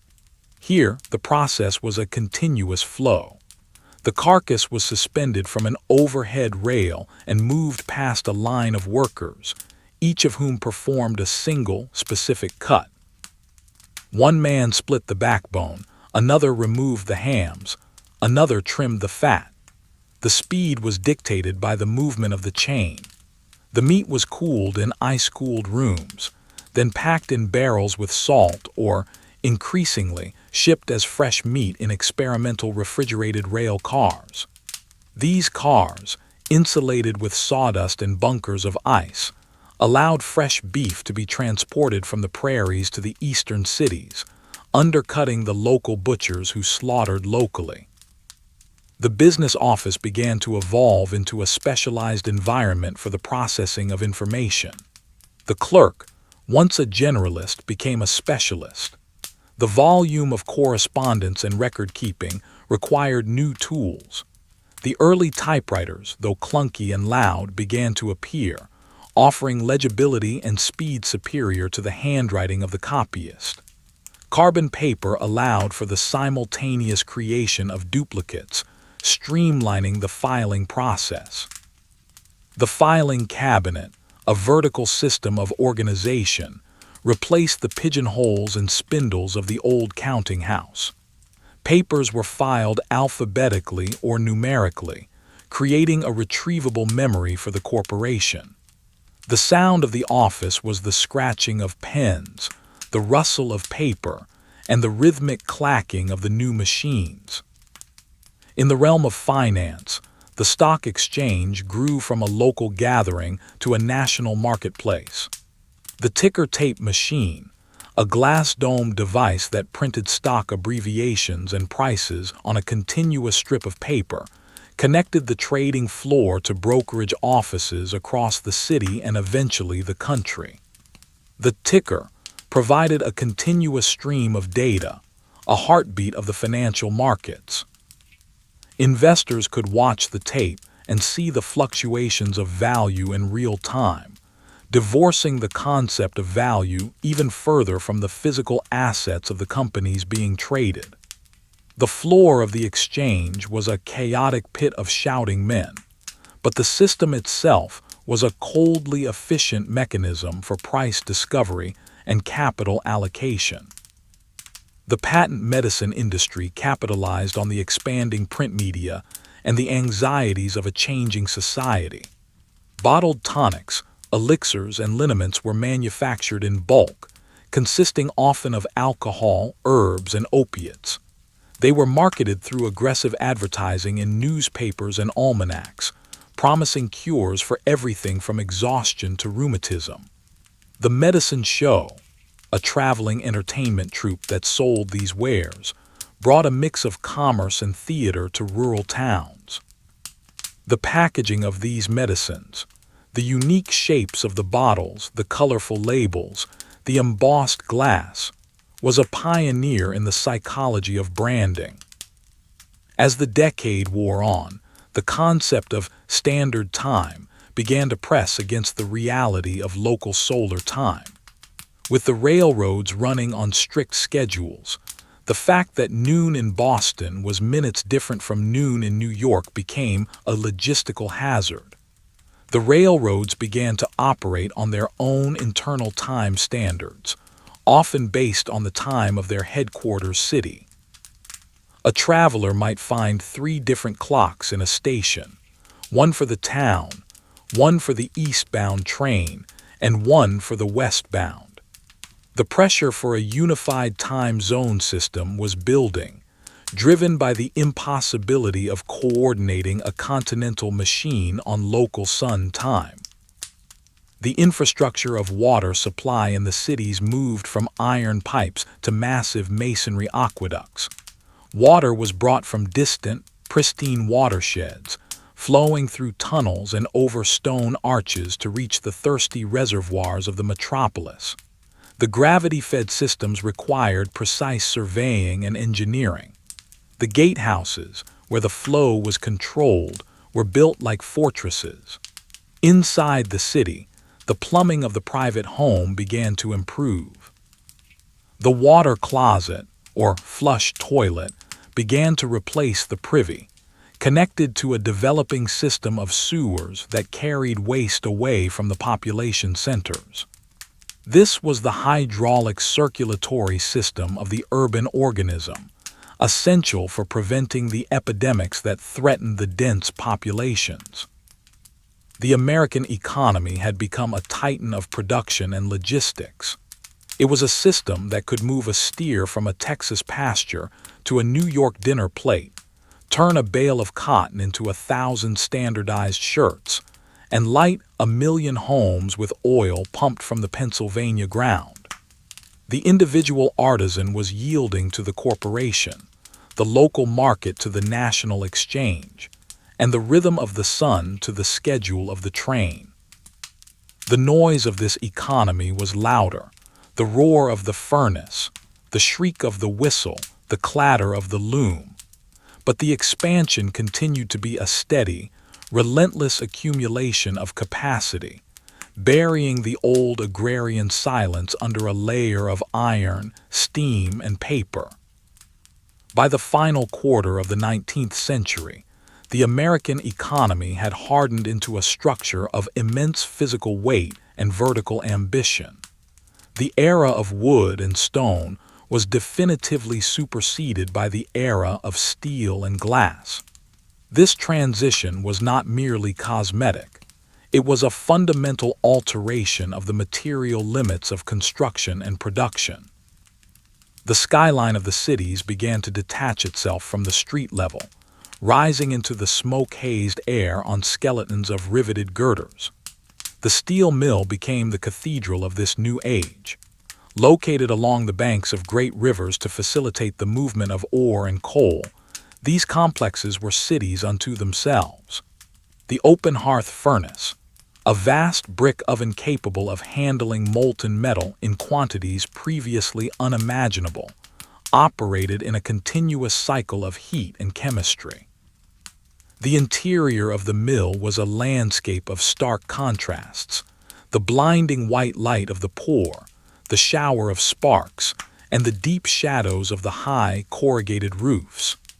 Men, dwarfed by the machinery, worked with long iron rods and tongs, their movements dictated by the rhythm of the crane and the ladle. The rail network, having bridged the continent, now turned inward to standardize and consolidate.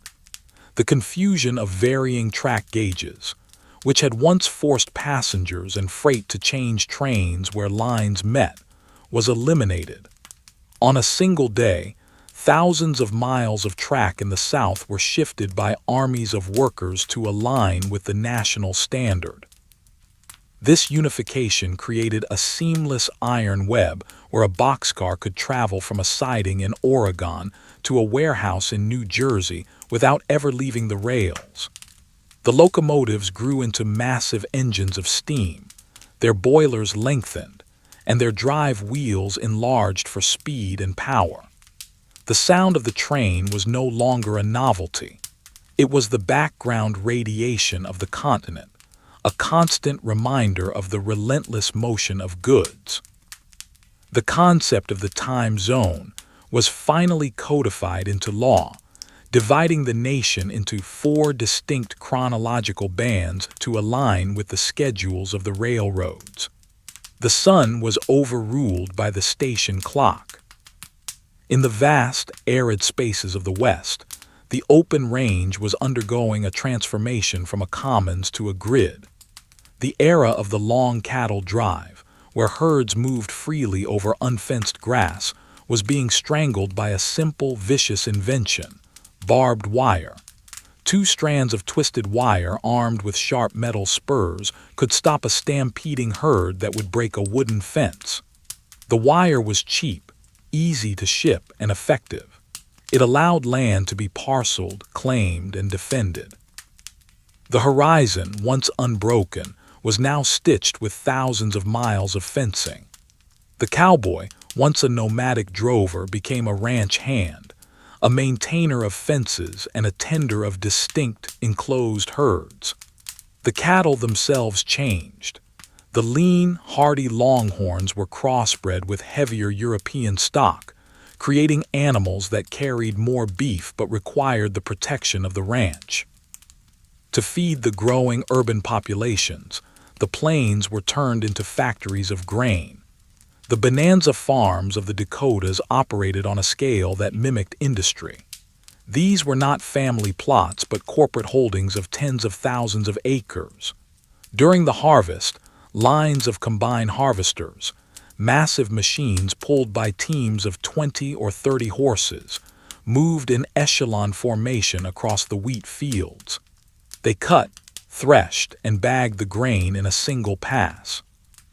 The straw was left in piles to be burned, lighting up the night horizon for miles. The sheer volume of wheat produced overwhelmed the traditional storage systems, leading to the construction of even larger terminal elevators at the lake ports. These concrete silos stood like fortresses, guarding the food supply of the nation. The butcher for the world established his throne in the Union stockyards of Chicago. This was a square mile of pens, chutes, and packing plants that processed the living resources of the West into standardized commodities. The disassembly line was perfected here. A steer, once knocked unconscious, was hoisted by a hind leg onto an overhead trolley system.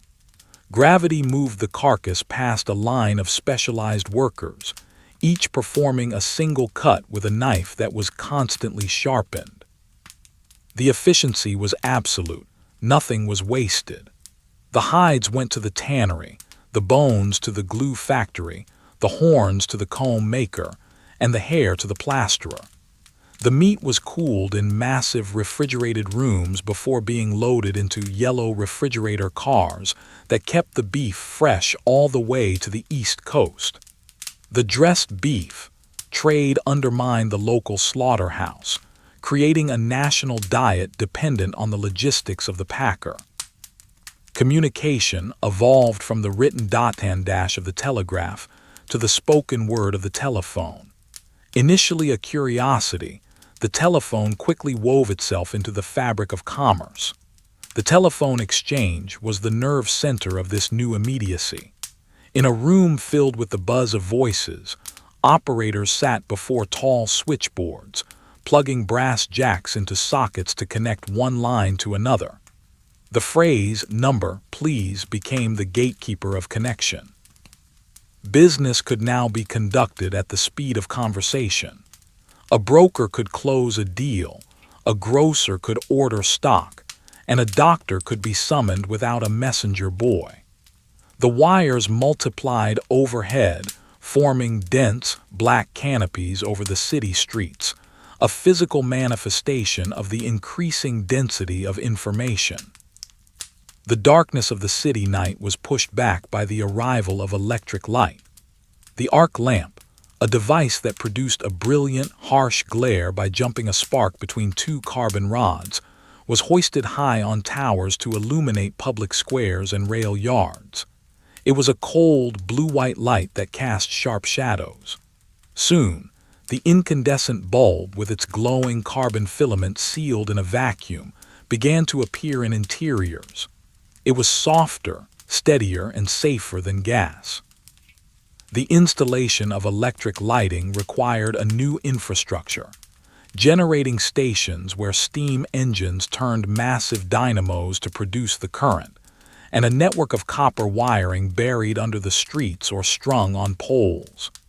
The switch became the interface of control. With a simple click, a room could be flooded with light, decoupling human activity even further from the cycle of the sun. The retail landscape was revolutionized by the mail-order catalog.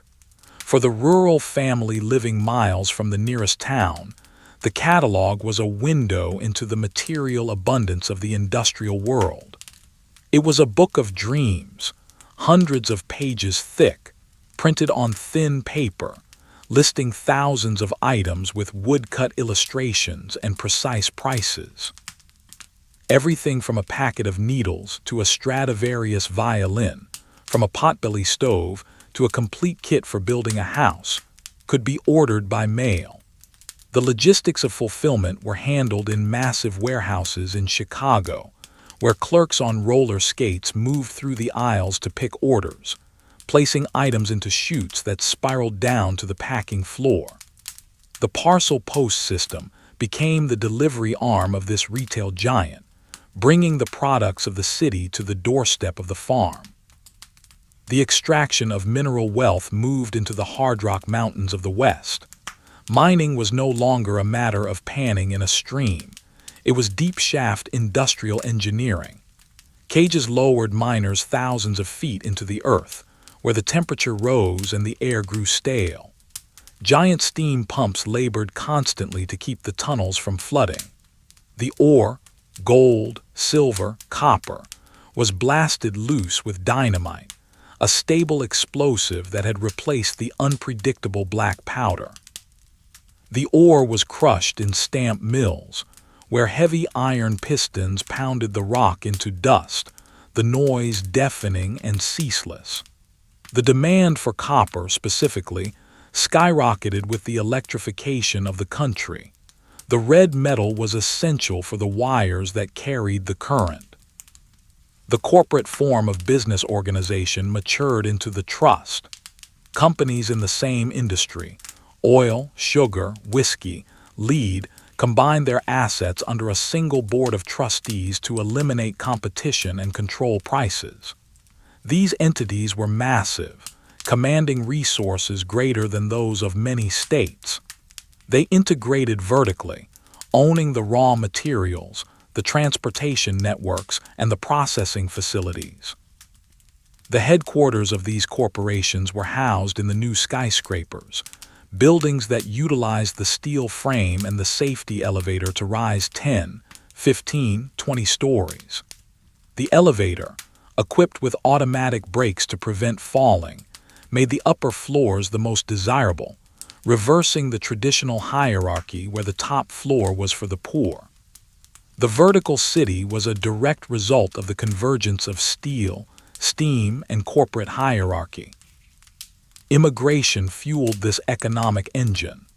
Steamships, larger and faster than their sail-driven predecessors, crossed the Atlantic in a week, carrying thousands of passengers in steerage. They arrived at processing centers like Castle Garden and later Ellis Island, where they were inspected for disease and fitness before being released into the labor market. The cities became mosaics of language and culture. The tenement house, a brick structure designed to maximize the number of residents on a single lot, became the standard housing for the industrial workforce. These buildings were crowded, often lacking light and air, but they were the holding tanks for the labor that ran the factories. The dumbbell tenement, with its narrow air shafts, was a specific architectural response to the economic imperative of density. The office environment became increasingly feminized and mechanized. The typewriter, now a standard piece of equipment, required a skilled operator. The role of the typewriter, as the typist was initially called, opened a new sector of employment for women. The clatter of keys was the sound of the modern office. Shorthand, a system of rapid writing using symbolic strokes, allowed stenographers to capture spoken dictation in real time. The filing system evolved with the vertical file cabinet, where papers were stored on edge in folders, allowing for rapid retrieval. The carbon copy became the standard for record keeping, creating an instant duplicate of every outgoing letter. This bureaucracy was the memory of the corporation, managing the complex flows of information required to coordinate national operations. On the rivers, the age of the steamboat began to fade as the railroads built bridges that spanned the widest waters. The great steel truss bridges, rigid and unyielding, allowed trains to cross the Mississippi and the Missouri at speed, bypassing the slow, seasonal rhythm of the riverboats. The engineer, the civil engineer, became a hero of the age. His tools were the transit and the level. His medium was the calculus of stress and load. The bridges he built were monuments to mathematical precision, standing against the current and the wind.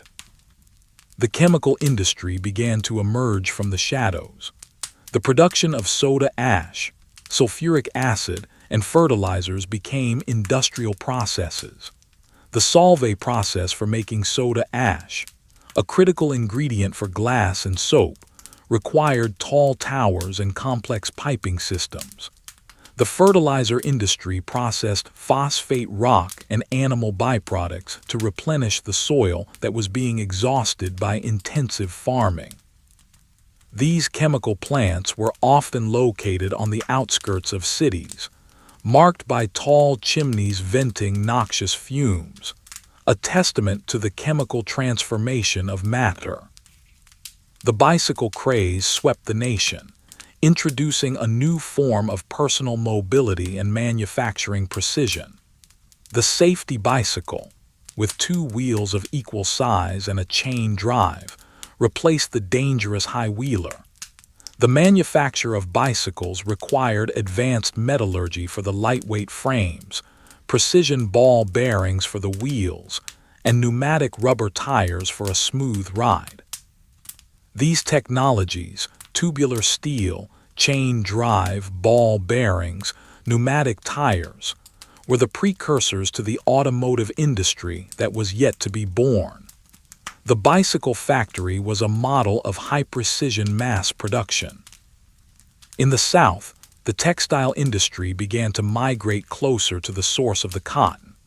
Large brick mills were built in the Piedmont region, powered by the fast-flowing rivers falling from the Appalachians.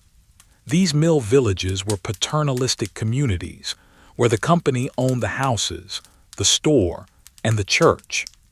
The sound of the spindle and the loom returned to the South, but now in an industrial form that rivaled the mills of New England. The economy was reknitting itself, with capital flowing south and resources flowing north. The concept of scientific management began to take hold. Engineers and managers started to analyze the workflow of the factory floor with stopwatches. They broke down complex tasks into simple, repeatable movements, seeking to eliminate waste motion. The worker was viewed as a component of the machine, their efficiency calculated and optimized. This analytical approach to labor marked the beginning of a shift from the craft tradition to the optimized assembly line. The wealth generated by this explosive expansion materialized in the form of the Gilded Age mansion. In the fashionable districts of the cities and at the seaside resorts, the captains of industry built palaces of stone and marble. These homes were filled with art and furnishings imported from Europe, a display of surplus capital that had no precedent in the Republic. But behind the velvet curtains and the wrought iron gates, the machinery of the economy continued to grind. A relentless, sleepless system of extraction, production, and distribution that had thoroughly conquered the continent and was now turning its gaze toward the efficiency of the process itself. The frontier was closed, the map was filled, and the American economy settled into the hard, metallic reality of its industrial maturity. Toward the turn of the 20th century, the kinetic energy of the American economy began to shift from the heavy, thumping rhythm of the steam piston to the continuous, high-frequency hum of the electric motor. The invisible fluid of electricity, once a novelty of illumination, was now being harnessed as a motive force that would reconfigure the physical arrangement of labor and production. In the great manufacturing halls, the overhead forest of leather belts and rotating line shafts, which had for decades distributed power from a single, massive steam engine, began to disappear. They were replaced by individual electric motors mounted directly onto the machines. This decoupling allowed for a newfound flexibility in the factory floor plan. Machines could be arranged according to the sequence of the work rather than the location of the drive shaft. The air in these modernized spaces was clearer, no longer filled with the dust kicked up by the flapping belts or the constant danger of getting caught in the gearing. The power was now delivered through copper wires, silent and instantaneous, controlled by the throwing of a knife switch that bridged the circuit with a sharp, electric snap. The urban landscape was stitched together by the electric streetcar. The horse-drawn trams, with their slowness and biological waste, vanished from the avenues. In their place, heavy wooden cars, painted in deep maroons and forest greens, glided along steel rails embedded in the cobblestones. Above the street, a complex web of trolley wires suspended from iron poles provided the current. A spring-loaded pole on the roof of the car pressed a grooved wheel against the wire, drawing down the power that turned the motors in the bogies beneath the floor. The operator, standing at the front, controlled the speed with a brass handle, winding it notch by notch to accelerate. The sound of the city changed to include the distinctive whine of the electric motors, the clanging of the foot gong, and the blue sparks that showered from the wheels when they crossed a gap in the rails. These networks allowed the population to disperse, creating the streetcar suburbs that extended the residential radius of the city miles beyond the walking distance of the center. Beneath the pavement of the largest metropolises, a new subterranean infrastructure was being carved out. The construction of the subway systems was an engineering war against the geology of the city. Streets were ripped open in cut-and-cover operations, exposing the tangle of pipes and conduits before digging down to the track level. Massive steel beams were lowered to support the roadway above, creating a temporary wooden deck over which traffic continued to flow while men worked in the gloom below. In the deeper sections, sandhogs worked in pressurized caissons to bore tunnels through river mud, a dangerous, claustrophobic labor that required airlocks to prevent the bends. The stations were tiled in white ceramic, a hygienic aesthetic that reflected the electric light, creating bright, echoing chambers where the trains arrived with a rush of displaced air. The subway was the ultimate expression of the industrial desire to maximize density and minimize the friction of travel time. The skyline, now liberated by the elevator and the steel frame, began to assume a canyon-like verticality. The construction of a skyscraper was a logistical ballet performed at great height.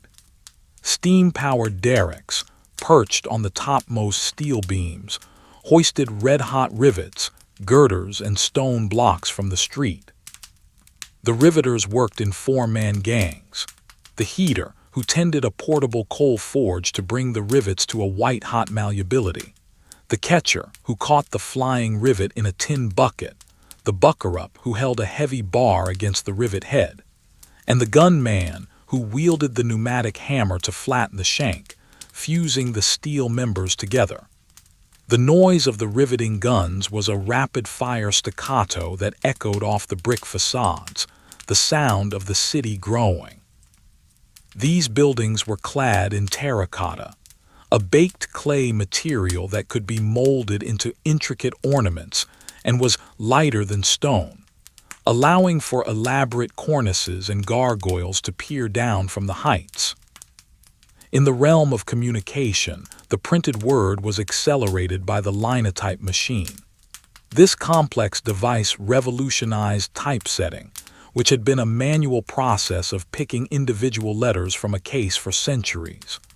The linotype operator sat at a keyboard, typing out the copy. As he struck a key, a brass matrix, a mold of the letter, slid down a chute from a magazine. When a line of text was assembled, The machine injected molten lead into the matrices, casting a solid line O type in a single slug. The machine then automatically returned the matrices to their proper slots in the magazine. The smell of the print shop was a mix of hot lead, ink, and paper dust.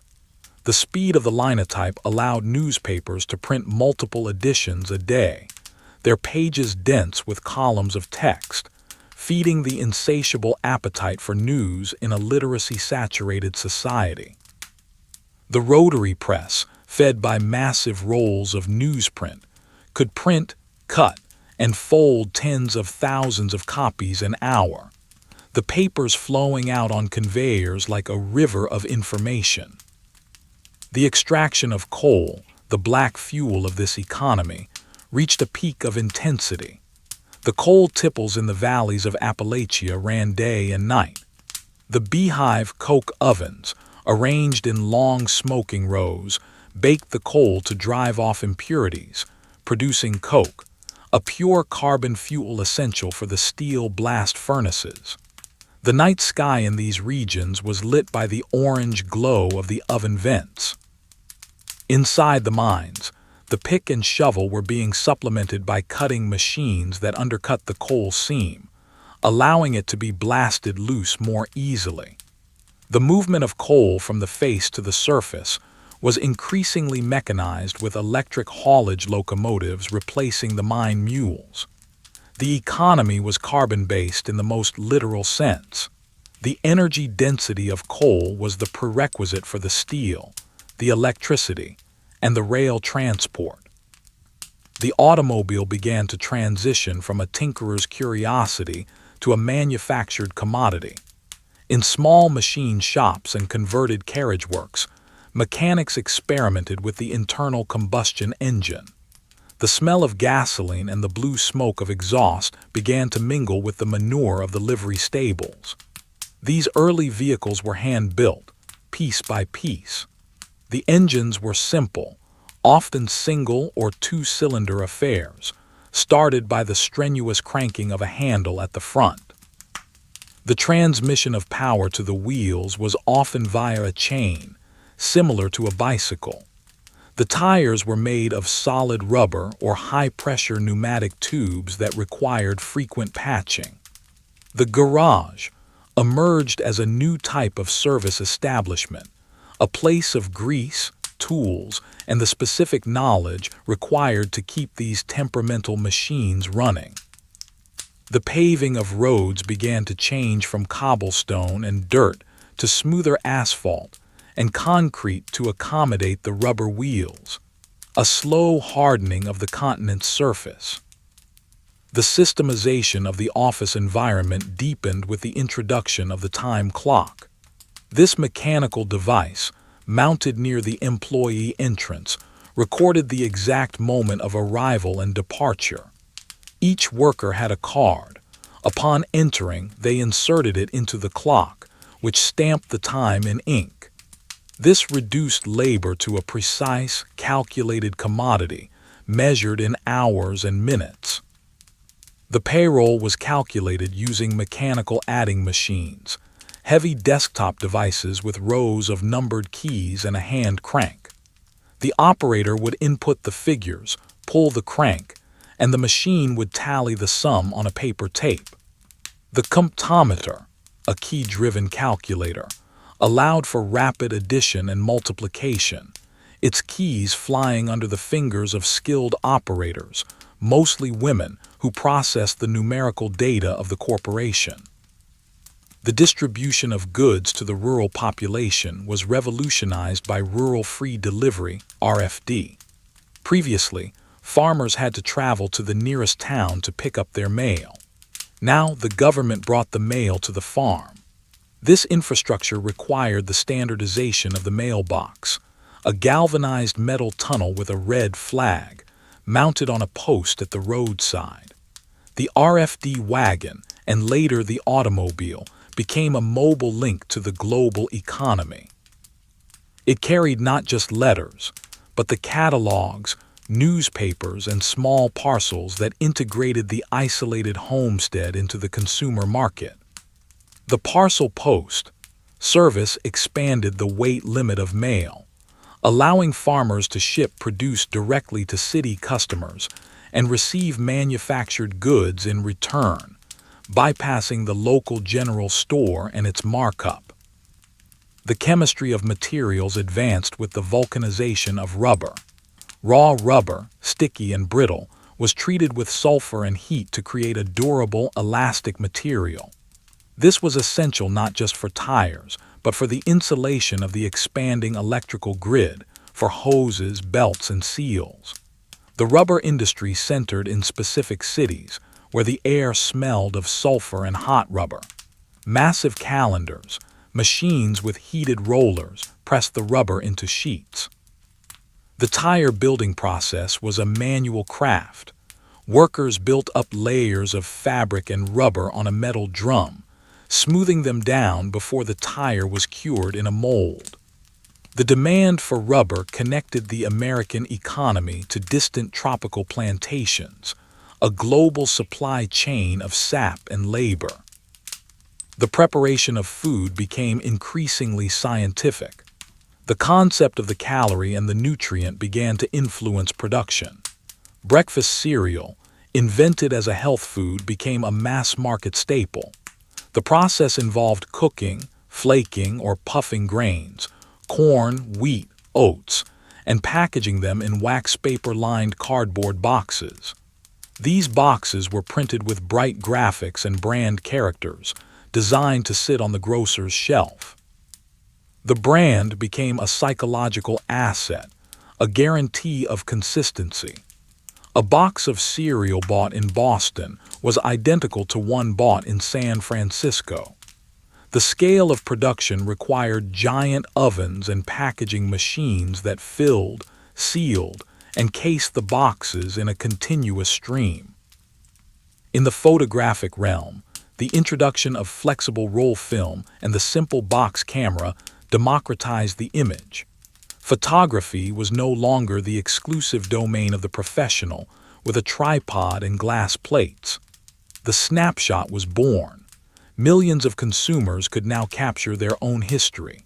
The exposed film was mailed to a central laboratory for developing, and the prints were mailed back. This centralized processing model created a massive flow of chemical and paper logistics.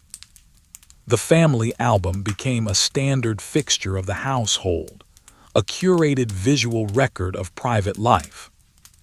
The steel industry moved into the production of armor plate and heavy ordnance, driven by the naval expansion. The forging of armor required presses of immense power, hydraulic rams that squeezed white-hot ingots of nickel steel into curved plates feet thick. The machine shops that finished these components were cathedral-sized, equipped with lathes capable of turning gun barrels 60 feet long. The shavings from these cuts were thick curls of blue steel, hot to the touch. This was the heavy end of the industrial spectrum, where the tolerances were tight, but the masses were enormous.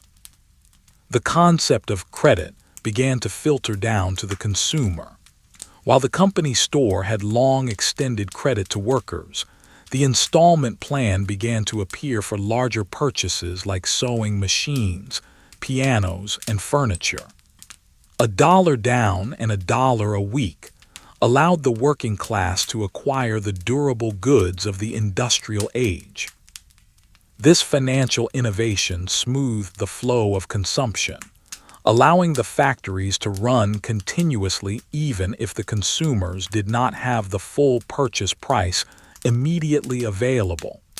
The repo man became the shadow side of this system, reclaiming the goods when the payment stopped. The skyscraper required a new type of interior infrastructure, the pneumatic tube system.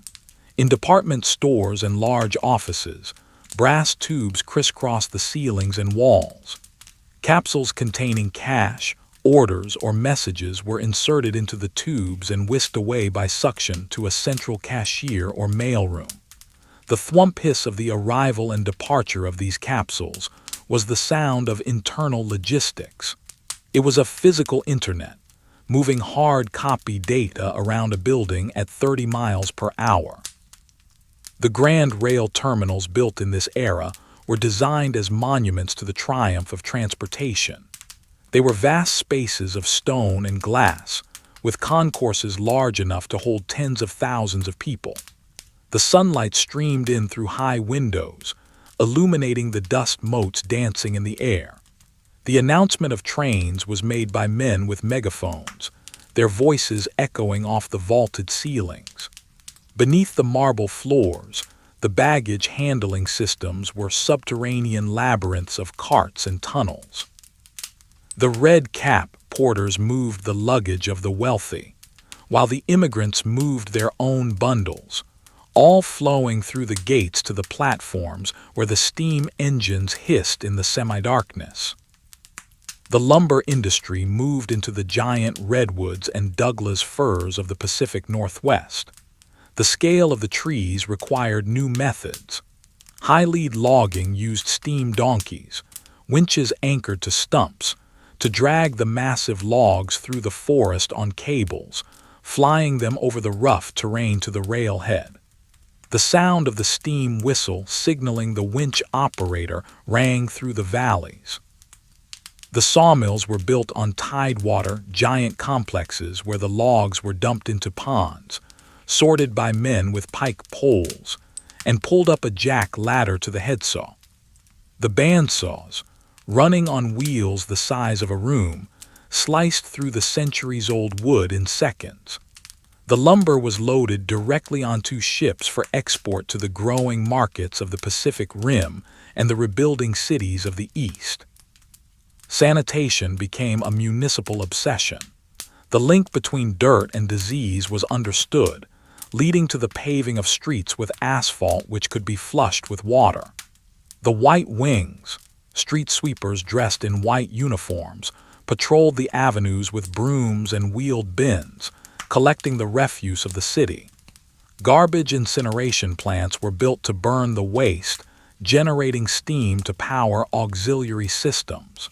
The city was being scrubbed, paved, and regulated. The public bathhouse provided facilities for those in tenements without plumbing, a civic investment in the hygiene of the workforce. The standardization of the machine tool industry allowed for the proliferation of precision parts. The micrometer, capable of measuring to the 10,000th of an inch, became the standard tool of the machinist. Gears, screws, and shafts were produced to universal standards. A bolt made in Ohio would fit a nut made in Pennsylvania. This interchangeability was the bedrock of the mass production that was about to explode. The tool and die maker was the aristocrat of labor, the man who made the machines that made the products. His workbench was a place of quiet concentration, distinct from the roar of the production floor. As the decade turned, the economy was poised on the edge of a new velocity.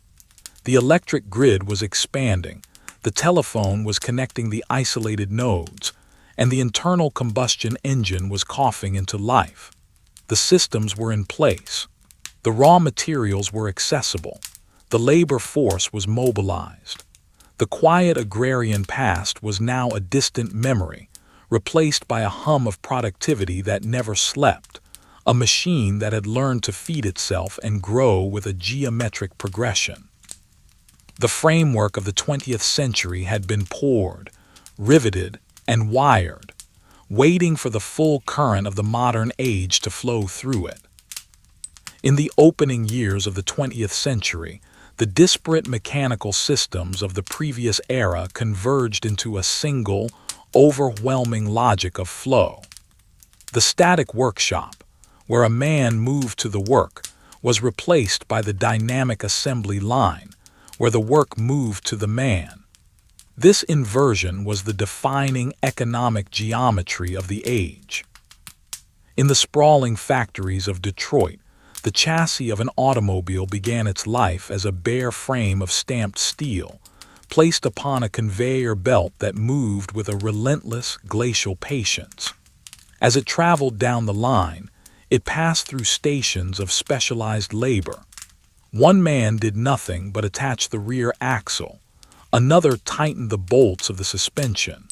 A third lowered the engine block into its cradle.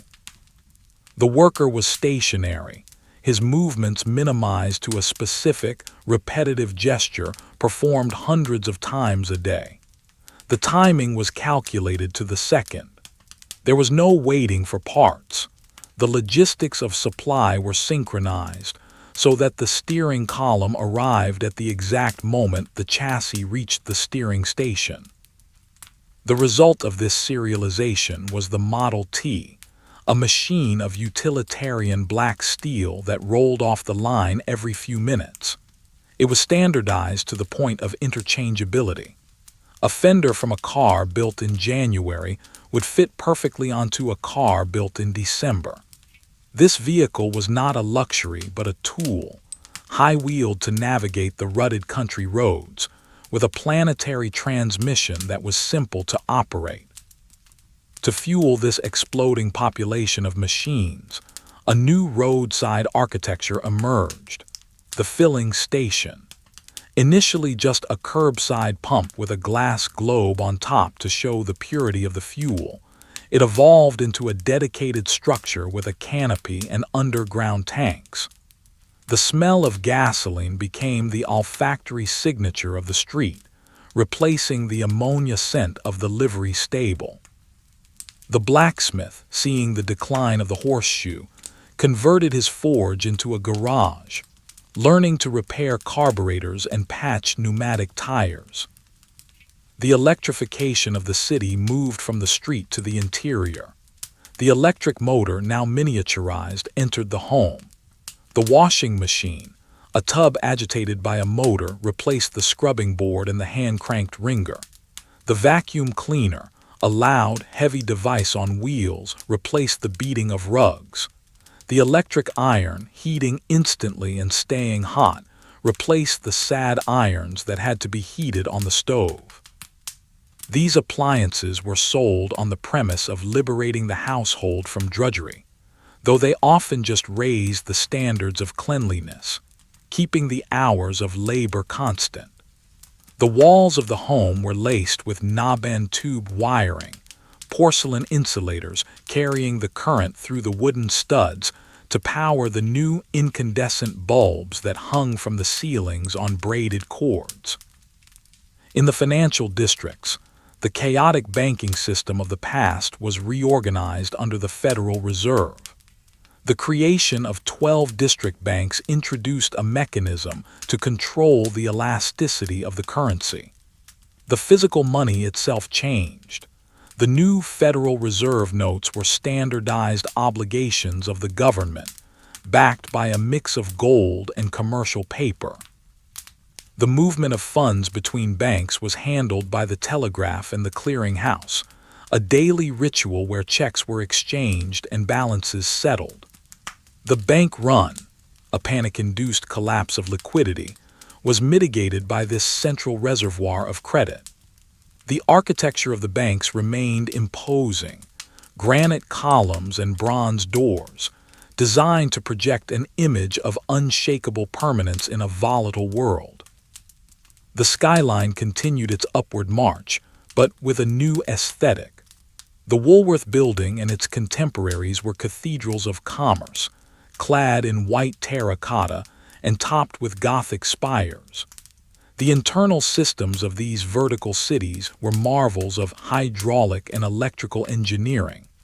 The elevators were express trains running in vertical shafts, dispatched by a starter in the lobby who monitored the flow of passengers. The basements housed massive boilers and dynamos, making the building self-sufficient in heat and power. The office floors were open spaces filled with rows of oak desks, where armies of clerks processed the paperwork of the insurance companies and trusts. The sound of the office was a dense texture of typewriters, adding machines, and the ringing of telephones. The telephone network itself grew into a thicket of copper. In the cities, The wires were buried in lead-sheathed cables within terracotta conduits, but in the country, they strung along the roads on poles that seemed to multiply overnight. The switchboard became the bottleneck of communication. In the central exchanges, hundreds of operators sat shoulder to shoulder, their hands weaving a constant pattern of plugging and unplugging cords. They were the human routers of the voice traffic. The long-distance call was a technological feat, the voice boosted by vacuum tube repeaters spaced along the line to overcome the fading of the signal. The ability to speak to someone in another city instantly collapsed the psychological distance of the continent. Agriculture began to feel the weight of the internal combustion engine.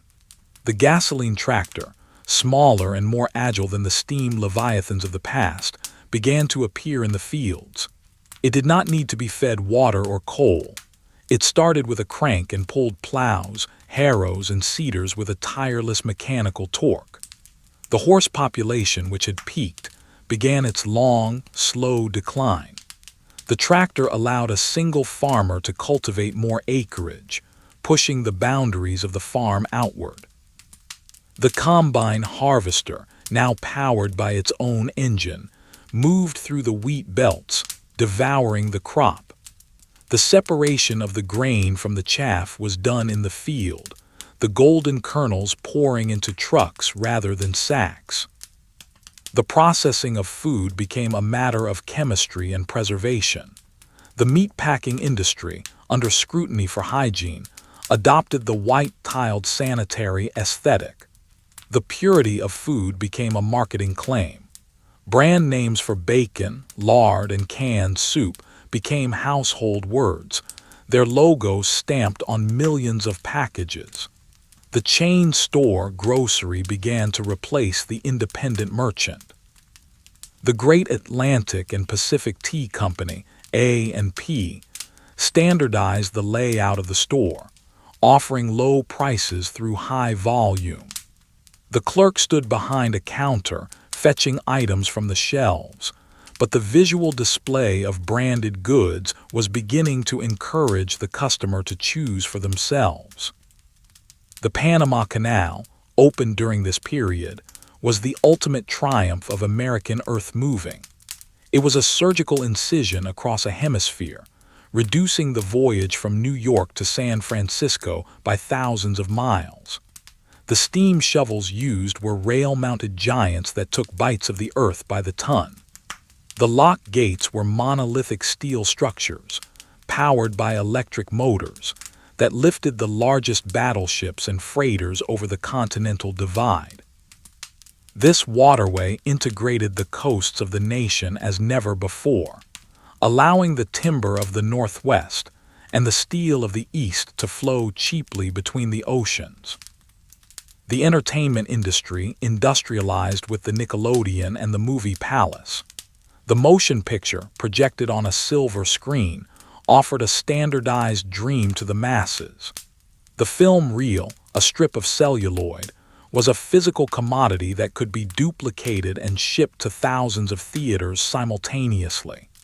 The projectionist in the booth, tending the carbon arc lamp and the whirring projector, was the mechanic of this new illusion. The audience, sitting in the dark, shared a collective experience that was identical in New York and in a small town in Kansas. The star system created a new kind of celebrity, their faces reproduced on postcards and in magazines, creating a national culture of recognition. The chemical industry expanded into synthetics. Bakelite, the first entirely synthetic plastic, was invented. It was a dark, hard material that could be molded into complex shapes, radio cases, telephone handsets, electrical insulators. It did not conduct electricity and was resistant to heat. This material signaled the beginning of the age of plastics, where materials were designed in the laboratory rather than harvested from nature. The smell of the molding press, a hot, phenolic scent, joined the industrial bouquet. The textile mills of the South grew larger, powered by the hydroelectric dams that were damming the rivers of the Piedmont. These dams were massive concrete walls that turned the energy of falling water into high-voltage electricity, transmitted to the mills on steel towers. The mill villages were complete communities, with schools and churches built by the company. The rhythm of the looms was the heartbeat of these towns. The stretch-out system, where a weaver was assigned more looms to tend, increased the intensity of labor. The fabric produced was basic cotton cloth, shipped north for finishing or exported to the world. In the realm of print, the magazine became a vehicle for national advertising. Publications with circulations in the millions carried full-page color advertisements for soap, cars, and cameras. The advertising agency emerged as a service industry, employing artists and copywriters to create desire. They studied the psychology of the consumer, crafting messages that appealed to vanity, fear, and aspiration. The layout of the magazine was designed to lead the eye from the article to the ad. The halftone printing process allowed photographs to be reproduced on the page with fidelity, making the visual appeal of the products undeniable. The bicycle mechanic brothers from Ohio had by now proven that powered flight was possible, and the airplane began its slow ascent from a fragile experiment to a machine of utility. The early planes were made of wood, wire, and fabric, doped with lacquer to tighten the skin. They were noisy and dangerous, but they promised a new dimension of speed. The airmail service began as a relay of daredevil pilots flying open cockpit biplanes, navigating by following railroad tracks and bonfires. It was a high-risk logistical layer added to the top of the economy, moving the most urgent documents at 100 miles an hour. The extraction of copper in the West became a monumental earth-moving operation.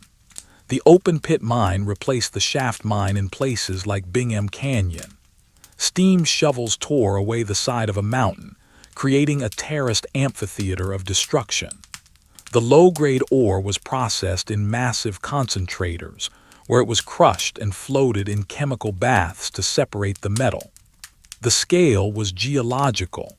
Mountains were moved to wire the nation. The smelters, with their tall stacks, vented sulfur dioxide, stripping the vegetation from the surrounding hills, a landscape of industrial desolation that produced the red metal for the electrical age. The garment industry in New York City was a hive of intense activity. The loft factory, a high-ceilinged floor in a city building, was packed with sewing machines. The piecework system paid workers for every garment completed, driving a frenetic pace. The cutting tables were piled high with layers of fabric, sliced by electric cutters. The finished clothes, dresses, shirtwaists, suits were racked and pushed through the streets on rolling carts to the showrooms. The fashion cycle accelerated. Styles changed by the season, driving a constant demand for new production. The department store evolved into a complete lifestyle emporium. The windows were dressed by professional trimmers who created theatrical scenes to display the merchandise. Inside, the store offered tarooms, beauty salons, and writing rooms. It was a place where the middle-class woman could spend the entire day. The pneumatic tube system handled the cash, but the charge plate allowed regular customers to buy on credit. The delivery fleet, now motorized trucks, brought the packages to the suburbs, completing the cycle of consumption. The science of management, pioneered by Frederick Taylor, permeated the industrial world. The time and motion study was the tool of the efficiency expert. He stood behind the worker with a clipboard and a stopwatch, breaking down every task into its component movements. How long to pick up a brick? How long to turn a screw? The goal was to eliminate waste, motion, and standardize the one best way to perform a job. This intellectualization of physical labor transferred the control of the workflow from the foreman to the planning department. The instruction card replaced the rule of thumb. The automotive industry spawned a vast ecosystem of suppliers. There were factories that made only spark plugs, others that made only radiators, others that made only upholstery. The just-in-time delivery of these components to the assembly plant was a logistical dance.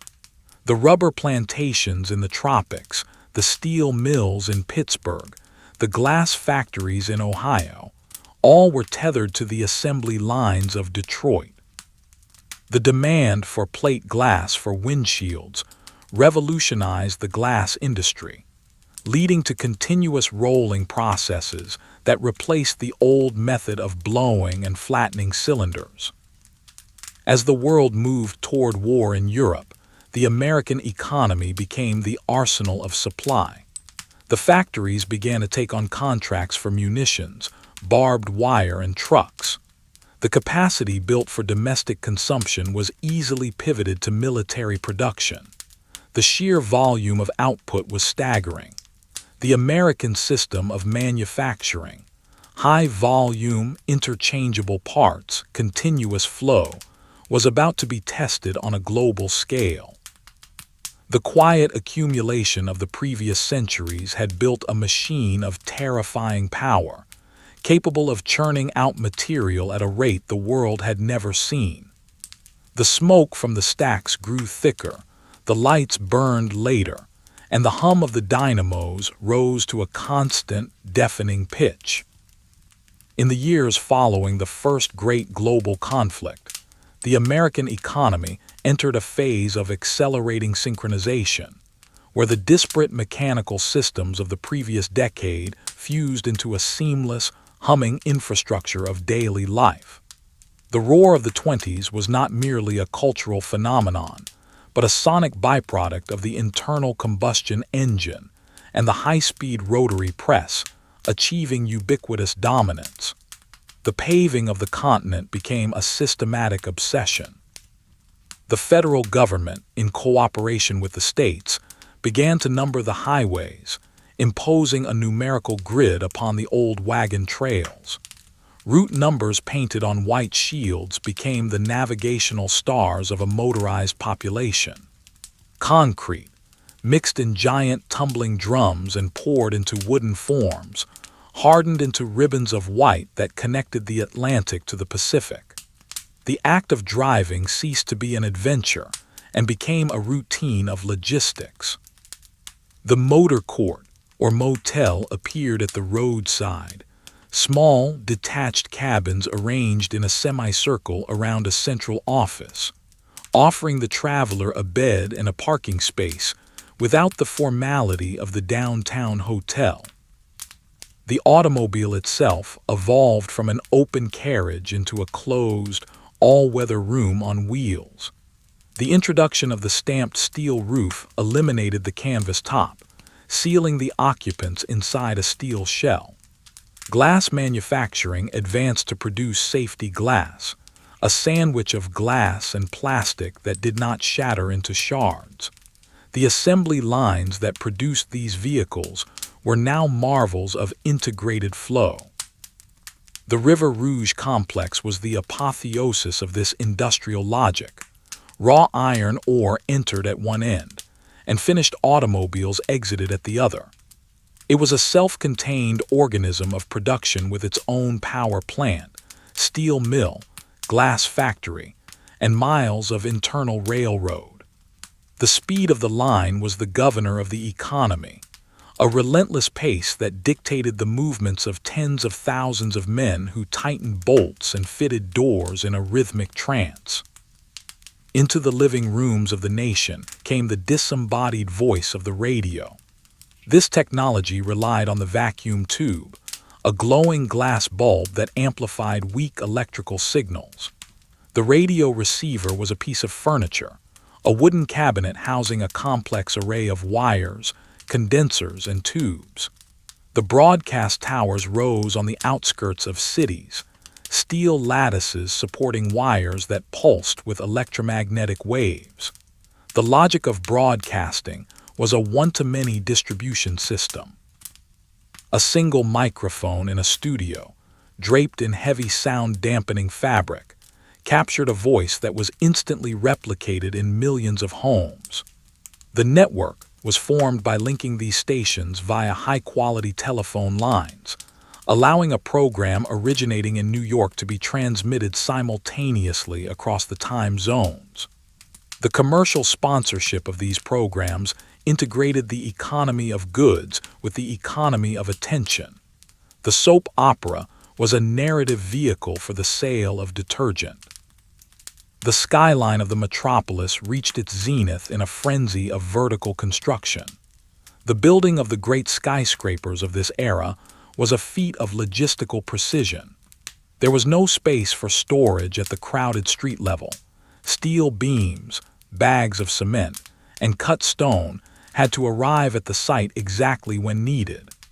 Trucks delivered materials on a strict schedule, their loads hoisted immediately by derricks to the working floor hundreds of feet above. The steel skeleton rose at a rate of a floor a day. The riveting gangs worked with an acrobatic efficiency, tossing red-hot rivets through the air to be caught in buckets and hammered home. The exterior walls were mere curtains of limestone or brick, hung upon the steel frame. Inside, the infrastructure was equally complex. Banks of high-speed elevators, miles of plumbing for steam, heat, and water, and pneumatic tube systems for mail. These towers were vertical cities, housing populations of thousands during the working day. The distribution of food underwent a fundamental shift with the invention of the supermarket. The old general store, where a clerk fetched items from behind a counter, gave way to the self-service model. The shopper walked through turnstiles into a maze of aisles, pushing a wheeled cart and selecting items from open shelves. This required a revolution in packaging. Goods could no longer sit in bulk barrels.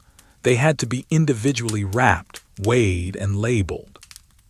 Cellophane, a transparent film made from regenerated cellulose, allowed the customer to see the product while keeping it sanitary. The brand became the silent salesman. The checkout counter was a chokepoint of calculation, where the cash register, now electric, tallied the bill. The logistics of the supermarket depended on a constant stream of delivery trucks restocking the shelves, a just-in-time inventory system that connected the urban consumer directly to the canning factories and bakeries. The chemical industry began to synthesize the materials of daily life. Rayon, an artificial silk made from wood pulp, brought the look of luxury to the mass market. It was spun in chemical plants where viscous liquid was forced through spinnerets into an acid bath, solidifying into fine filaments. These fibers were woven into fabrics that draped and shimmered. The production of plastics moved beyond bakelite to new, colorful compounds that could be injection molded into fountain pens, buttons, and radio casings. The smell of the chemical plant, a complex bouquet of solvents and esters, became a marker of industrial progress.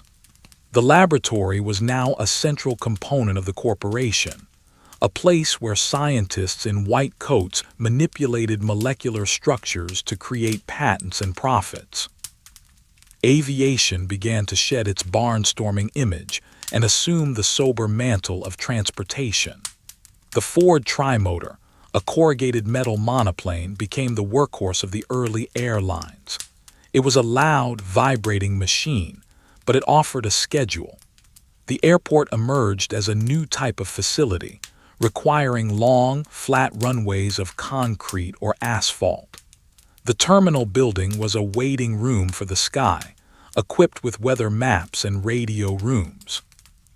The airmail system was the backbone of this network, with pilots flying designated routes marked by rotating light beacons on concrete arrows spaced every 10 miles across the plains.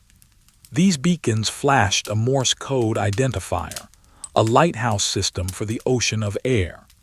The transport of passengers was a luxury service, the planes fitted with wicker chairs and serving cold meals, but the time saved was the true commodity.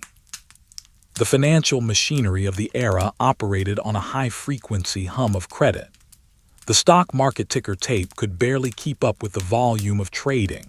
In brokerage offices, boys scurried to post the changing numbers on slate boards.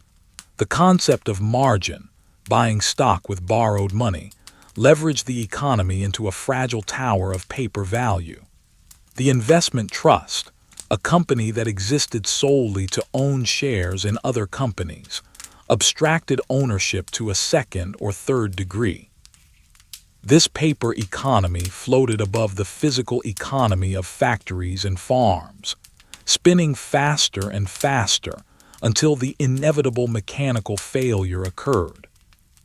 When the contraction came, it was a systemic seizure. The flow of credit, the lubricant of the entire machine, dried up. The banking system, a network of thousands of independent units, began to fail in a cascading chain reaction. A bank in a rural town would close its doors, freezing the assets of its depositors. This would cause a panic in the neighboring town, leading to a run on that bank. The physical manifestation of this was the silence. The factory whistle did not blow. The freight cars sat empty on the sidings, their wheels rusting on the rails. The smoke cleared from the skies over Pittsburgh and Gary. The logistics of the Depression were the logistics of stasis. Men stood in lines not to punch a clock, but to receive a bowl of soup. The surplus of agricultural products, wheat, cotton, milk, could not move to the hungry cities because the price mechanism had broken. Farmers burned corn for fuel because it was cheaper than coal, while coal miners went without heat. In response to this paralysis, the state began to construct a new infrastructure of public works. The emphasis shifted from private profit to public employment. The Civilian Conservation Corps, CCC, was a logistical mobilization of young men, run on quasi-military lines. They were housed in camps of wooden barracks, issued uniforms, and deployed to the forests and parks. Their work was manual and restorative, planting millions of trees to arrest soil erosion, building stone walls, and cutting trails. The sound of their labor was the axe and the crosscut saw. The Works Progress Administration, WPA, took on the construction of the built environment. Post offices, schools, and courthouses rose in towns across the country, built of brick and stone with a sturdy, simplified classical aesthetic. These buildings were monuments to labor, often decorated with murals depicting the very industry and agriculture that they supported. The taming of the great rivers became a project of pharaonic scale. The construction of the Hoover Dam was a triumph of thermal engineering as much as structural.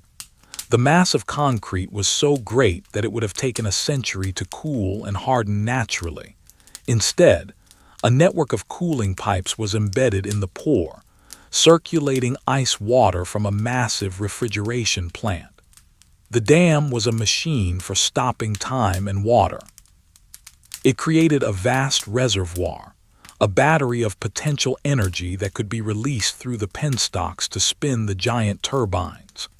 The electricity generated was transmitted across the desert on high-tension lines to power the growing cities of the Southwest. The control room of the dam, with its dials and switches, was a temple of the electrical age, quiet and clean, governing the flow of a river that had once been wild. The Tennessee Valley Authority, TVA, applied this logic to an entire region. It was a system of integrated planning, dams for flood control and power, fertilizer plants to restore the soil, and rural electrification to modernize the farm. The high line carrying electricity to the remote farmhouse was a copper wire that brought the 20th century to the dark corners of the rural landscape. The installation of the electric pump in the farmyard eliminated the daily labor of hauling water. The single light bulb hanging in the barn changed the rhythm of the milking. The radio in the farmhouse kitchen connected the isolated family to the national culture. The environmental cost of the industrial expansion manifested in the Dust Bowl. The mechanization of the plains, the deep plowing of the protective grass by tractors, combined with a drought to loosen the topsoil. The wind lifted the earth into black blizzards that obscured the sun. The logistics of this disaster were the migration of the displaced. Families loaded their possessions onto overloaded trucks and jalopies, moving west along Route 66. This was a slow, desperate caravan of refugees, their movement dictated by the failure of the land. They became a mobile labor force, following the harvest of crops in California, living in temporary camps of canvas and tin. Technological innovation continued, often focused on efficiency and substitution. The diesel engine, more efficient than the gasoline engine, began to appear in trucks and trains. The diesel-electric locomotive, a streamlined shell housing a massive generator, offered a cleaner, more reliable alternative to steam. It could run for thousands of miles without servicing, its smooth power delivery suited for the new, lightweight stainless steel passenger trains that gleamed in the sun. These streamliners were designed by industrial designers who applied the principles of aerodynamics to everything from pencil sharpeners to locomotives. The aesthetic of streamlining, rounded corners, horizontal lines, implied speed and fluidity, a visual promise of a frictionless future. The chemistry of refrigeration changed with the introduction of Freon, a non-toxic gas that replaced the dangerous ammonia and sulfur dioxide of early refrigerators. This allowed the refrigerator to become a standard kitchen appliance, a white enameled steel box that hummed quietly in the corner. The icebox and the Iceman, with his dripping block of ice, began to disappear. The preservation of food was now an electrical service, available in every home. This changed the shopping habits of the nation. Perishables could be bought in larger quantities and stored for days. The concept of the newsreel brought the visual reality of the world to the local cinema. Before the feature film, audiences watched gritty, black-and-white footage of events from around the globe. The camera operators were logistical adventurers, shipping their film cans by air and rail to central processing labs, where the news was edited and distributed with frantic speed. The voice of the narrator, urgent and clipped, described the march of history. Photography shifted to color with the introduction of Kodachrome. This film, with its complex layers of emulsion, captured the world in saturated archival hues. The slide projector became a fixture of the living room, a machine for projecting the memories of the family onto a portable screen. The candid camera, small and unobtrusive, allowed for a new style of photojournalism that captured the unposed reality of the street and the factory. As the decade drew to a close, the shadow of conflict again began to stimulate the industrial machine. The cash and carry policy allowed the nations of Europe to buy American materials, provided they paid in gold and transported the goods themselves. The factories, idle for years, began to stir.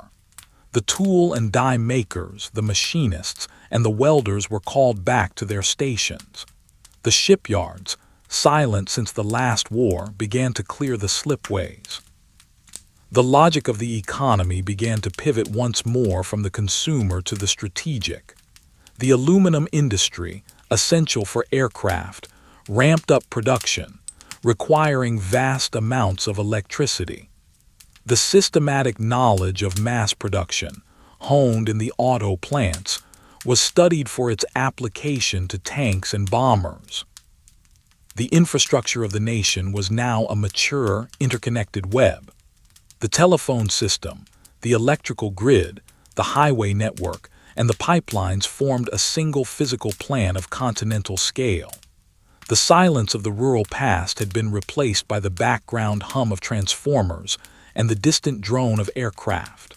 The wait for news was over. The teletype machine chattered in every newsroom. The wait for the harvest was mitigated by the grain elevator and the refrigerator car. The economy had constructed a synthetic environment of concrete, steel, and wire, a platform upon which the greatest industrial mobilization in history was about to be staged. The latent power of the idle factories was a potential energy, waiting for the circuit to be closed. In the middle years of the 20th century, the American economy underwent a total metamorphosis, shifting from a collection of commercial interests into a singular, integrated instrument of global logistics. The onset of the Second World War acted not merely as a conflict, but as a supreme catalyst for industrial synchronization. The automobile factories of the Midwest, previously dedicated to the fabrication of passenger sedans, ceased civilian production entirely.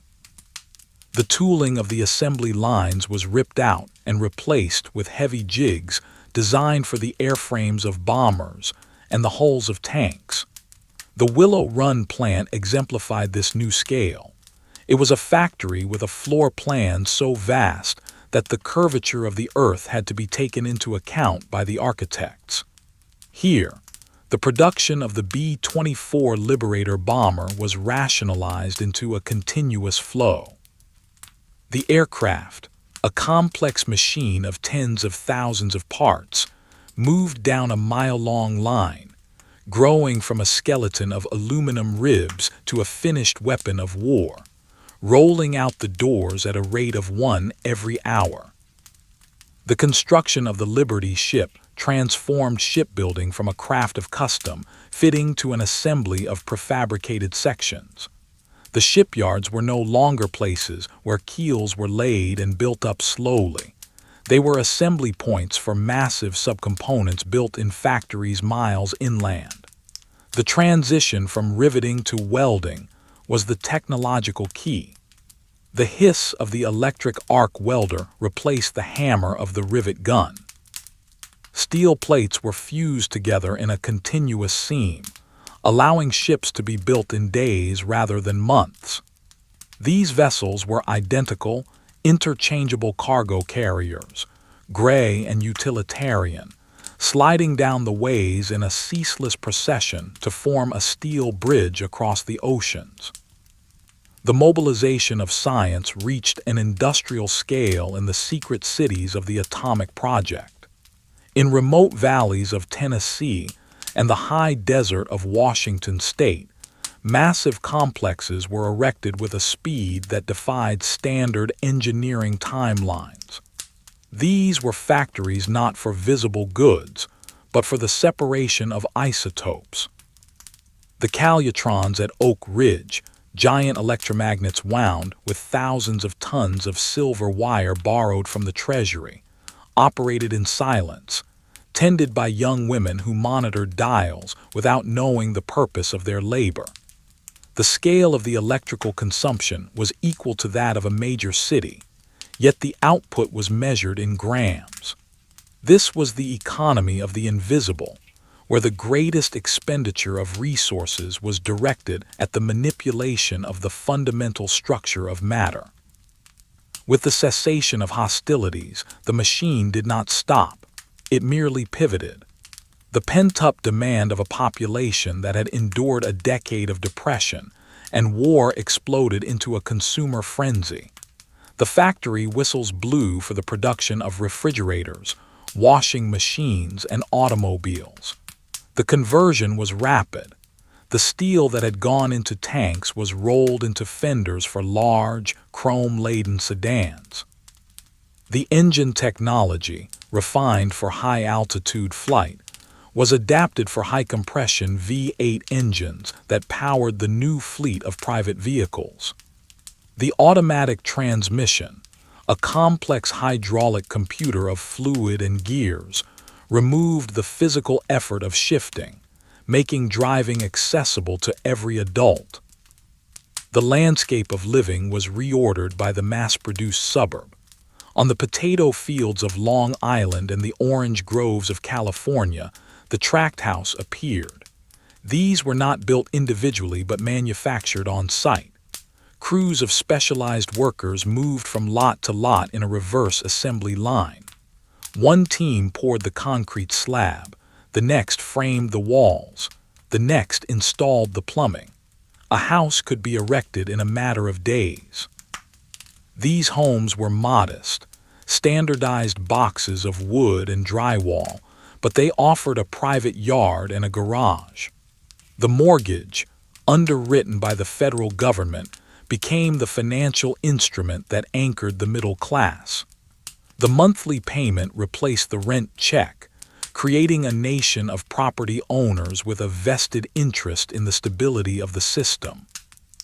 To connect these dispersing communities, the interstate highway system was laid across the continent.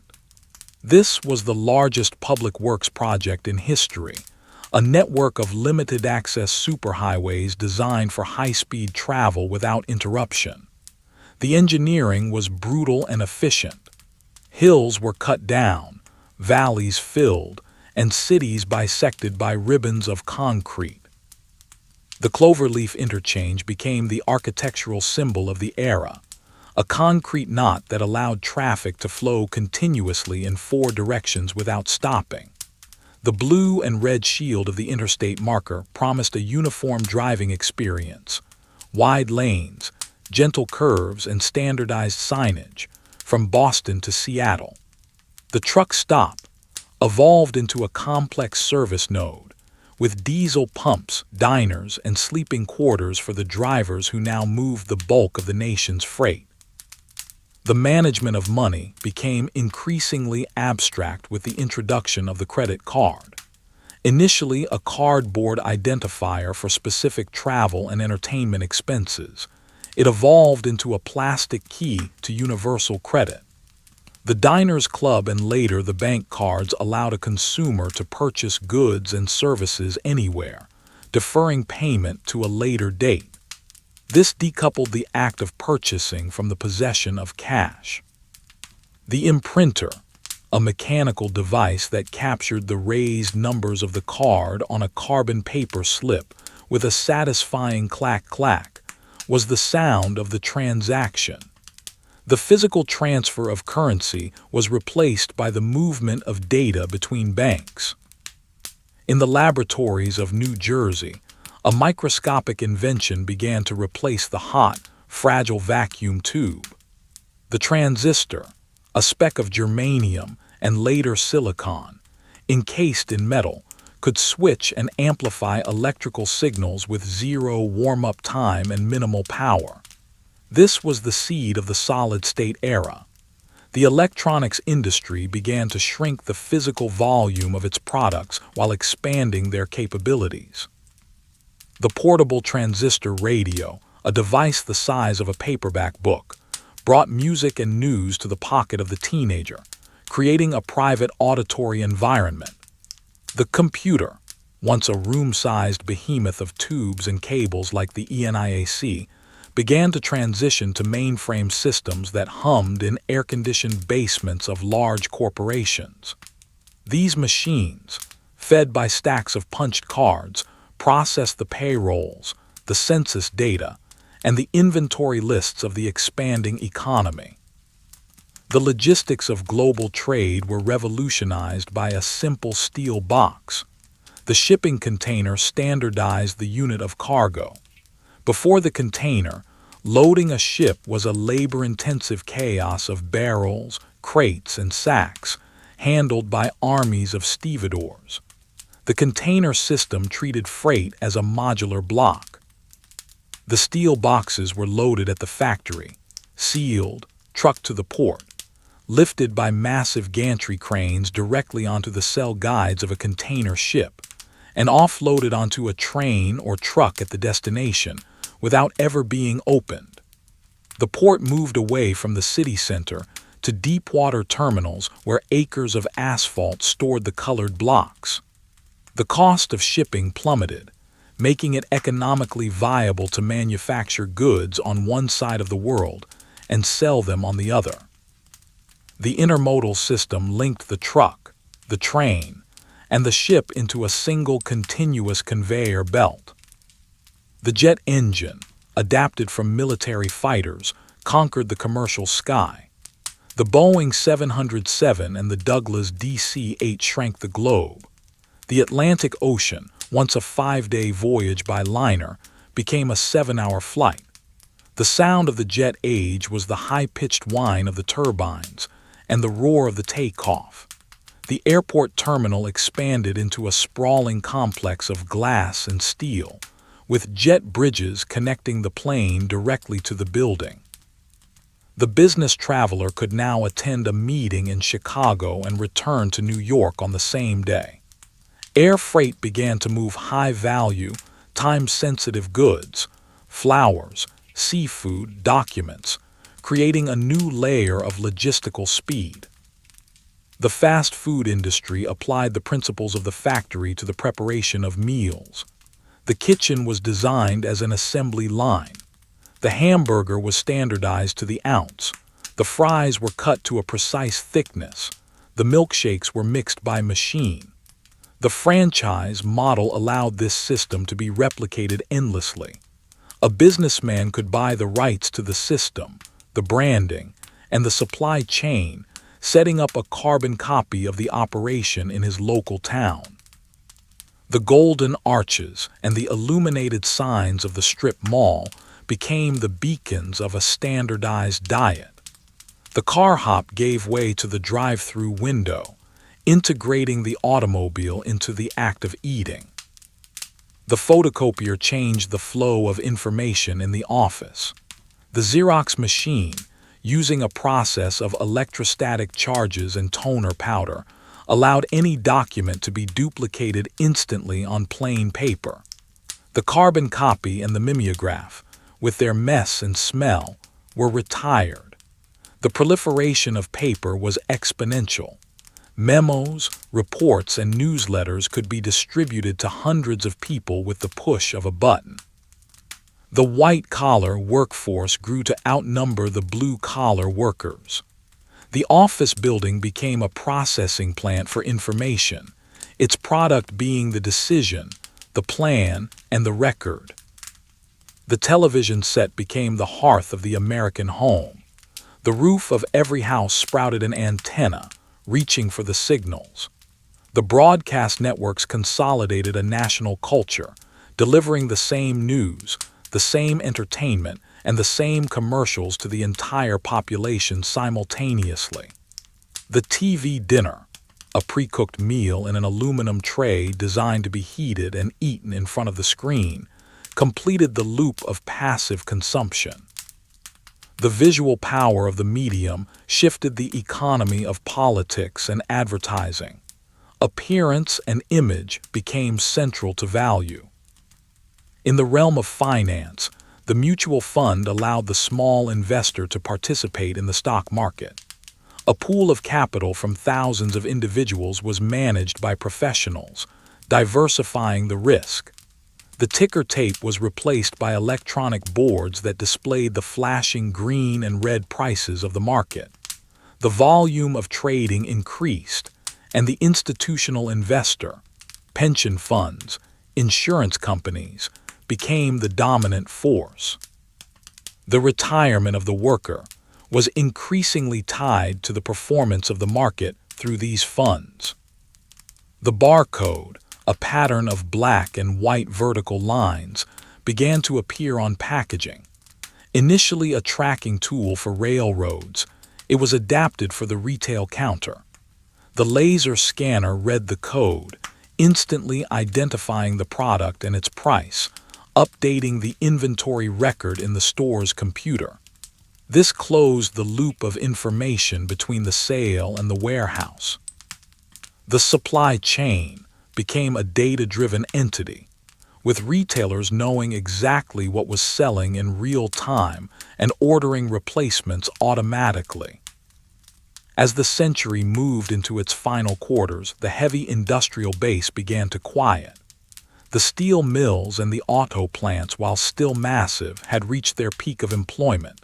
The economy was shifting toward the intangible: services, finance, technology, and information. The physical expansion, the clearing of the forests, the laying of the rails, the damming of the rivers, was largely complete. The map was full.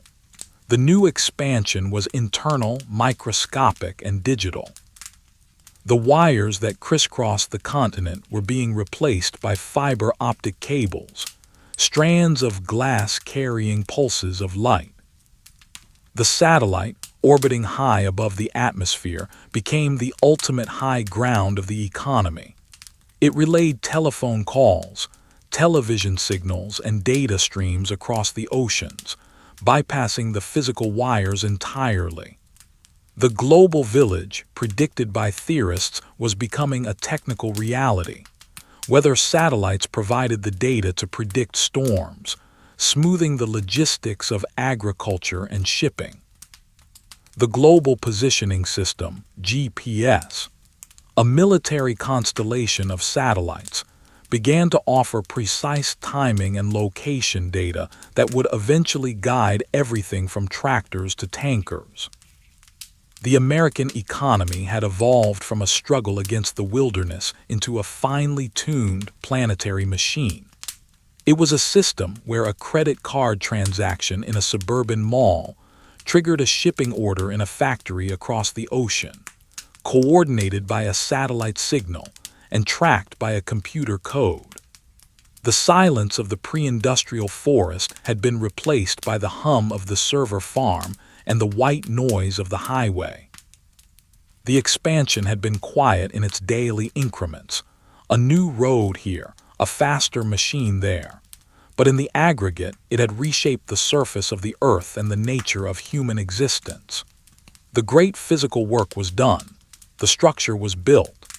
The economy now turned its energy to the processing of the world it had created, a ceaseless, invisible computation of value, logistics, and desire that continued to run day and night under the electric glow of the modern age.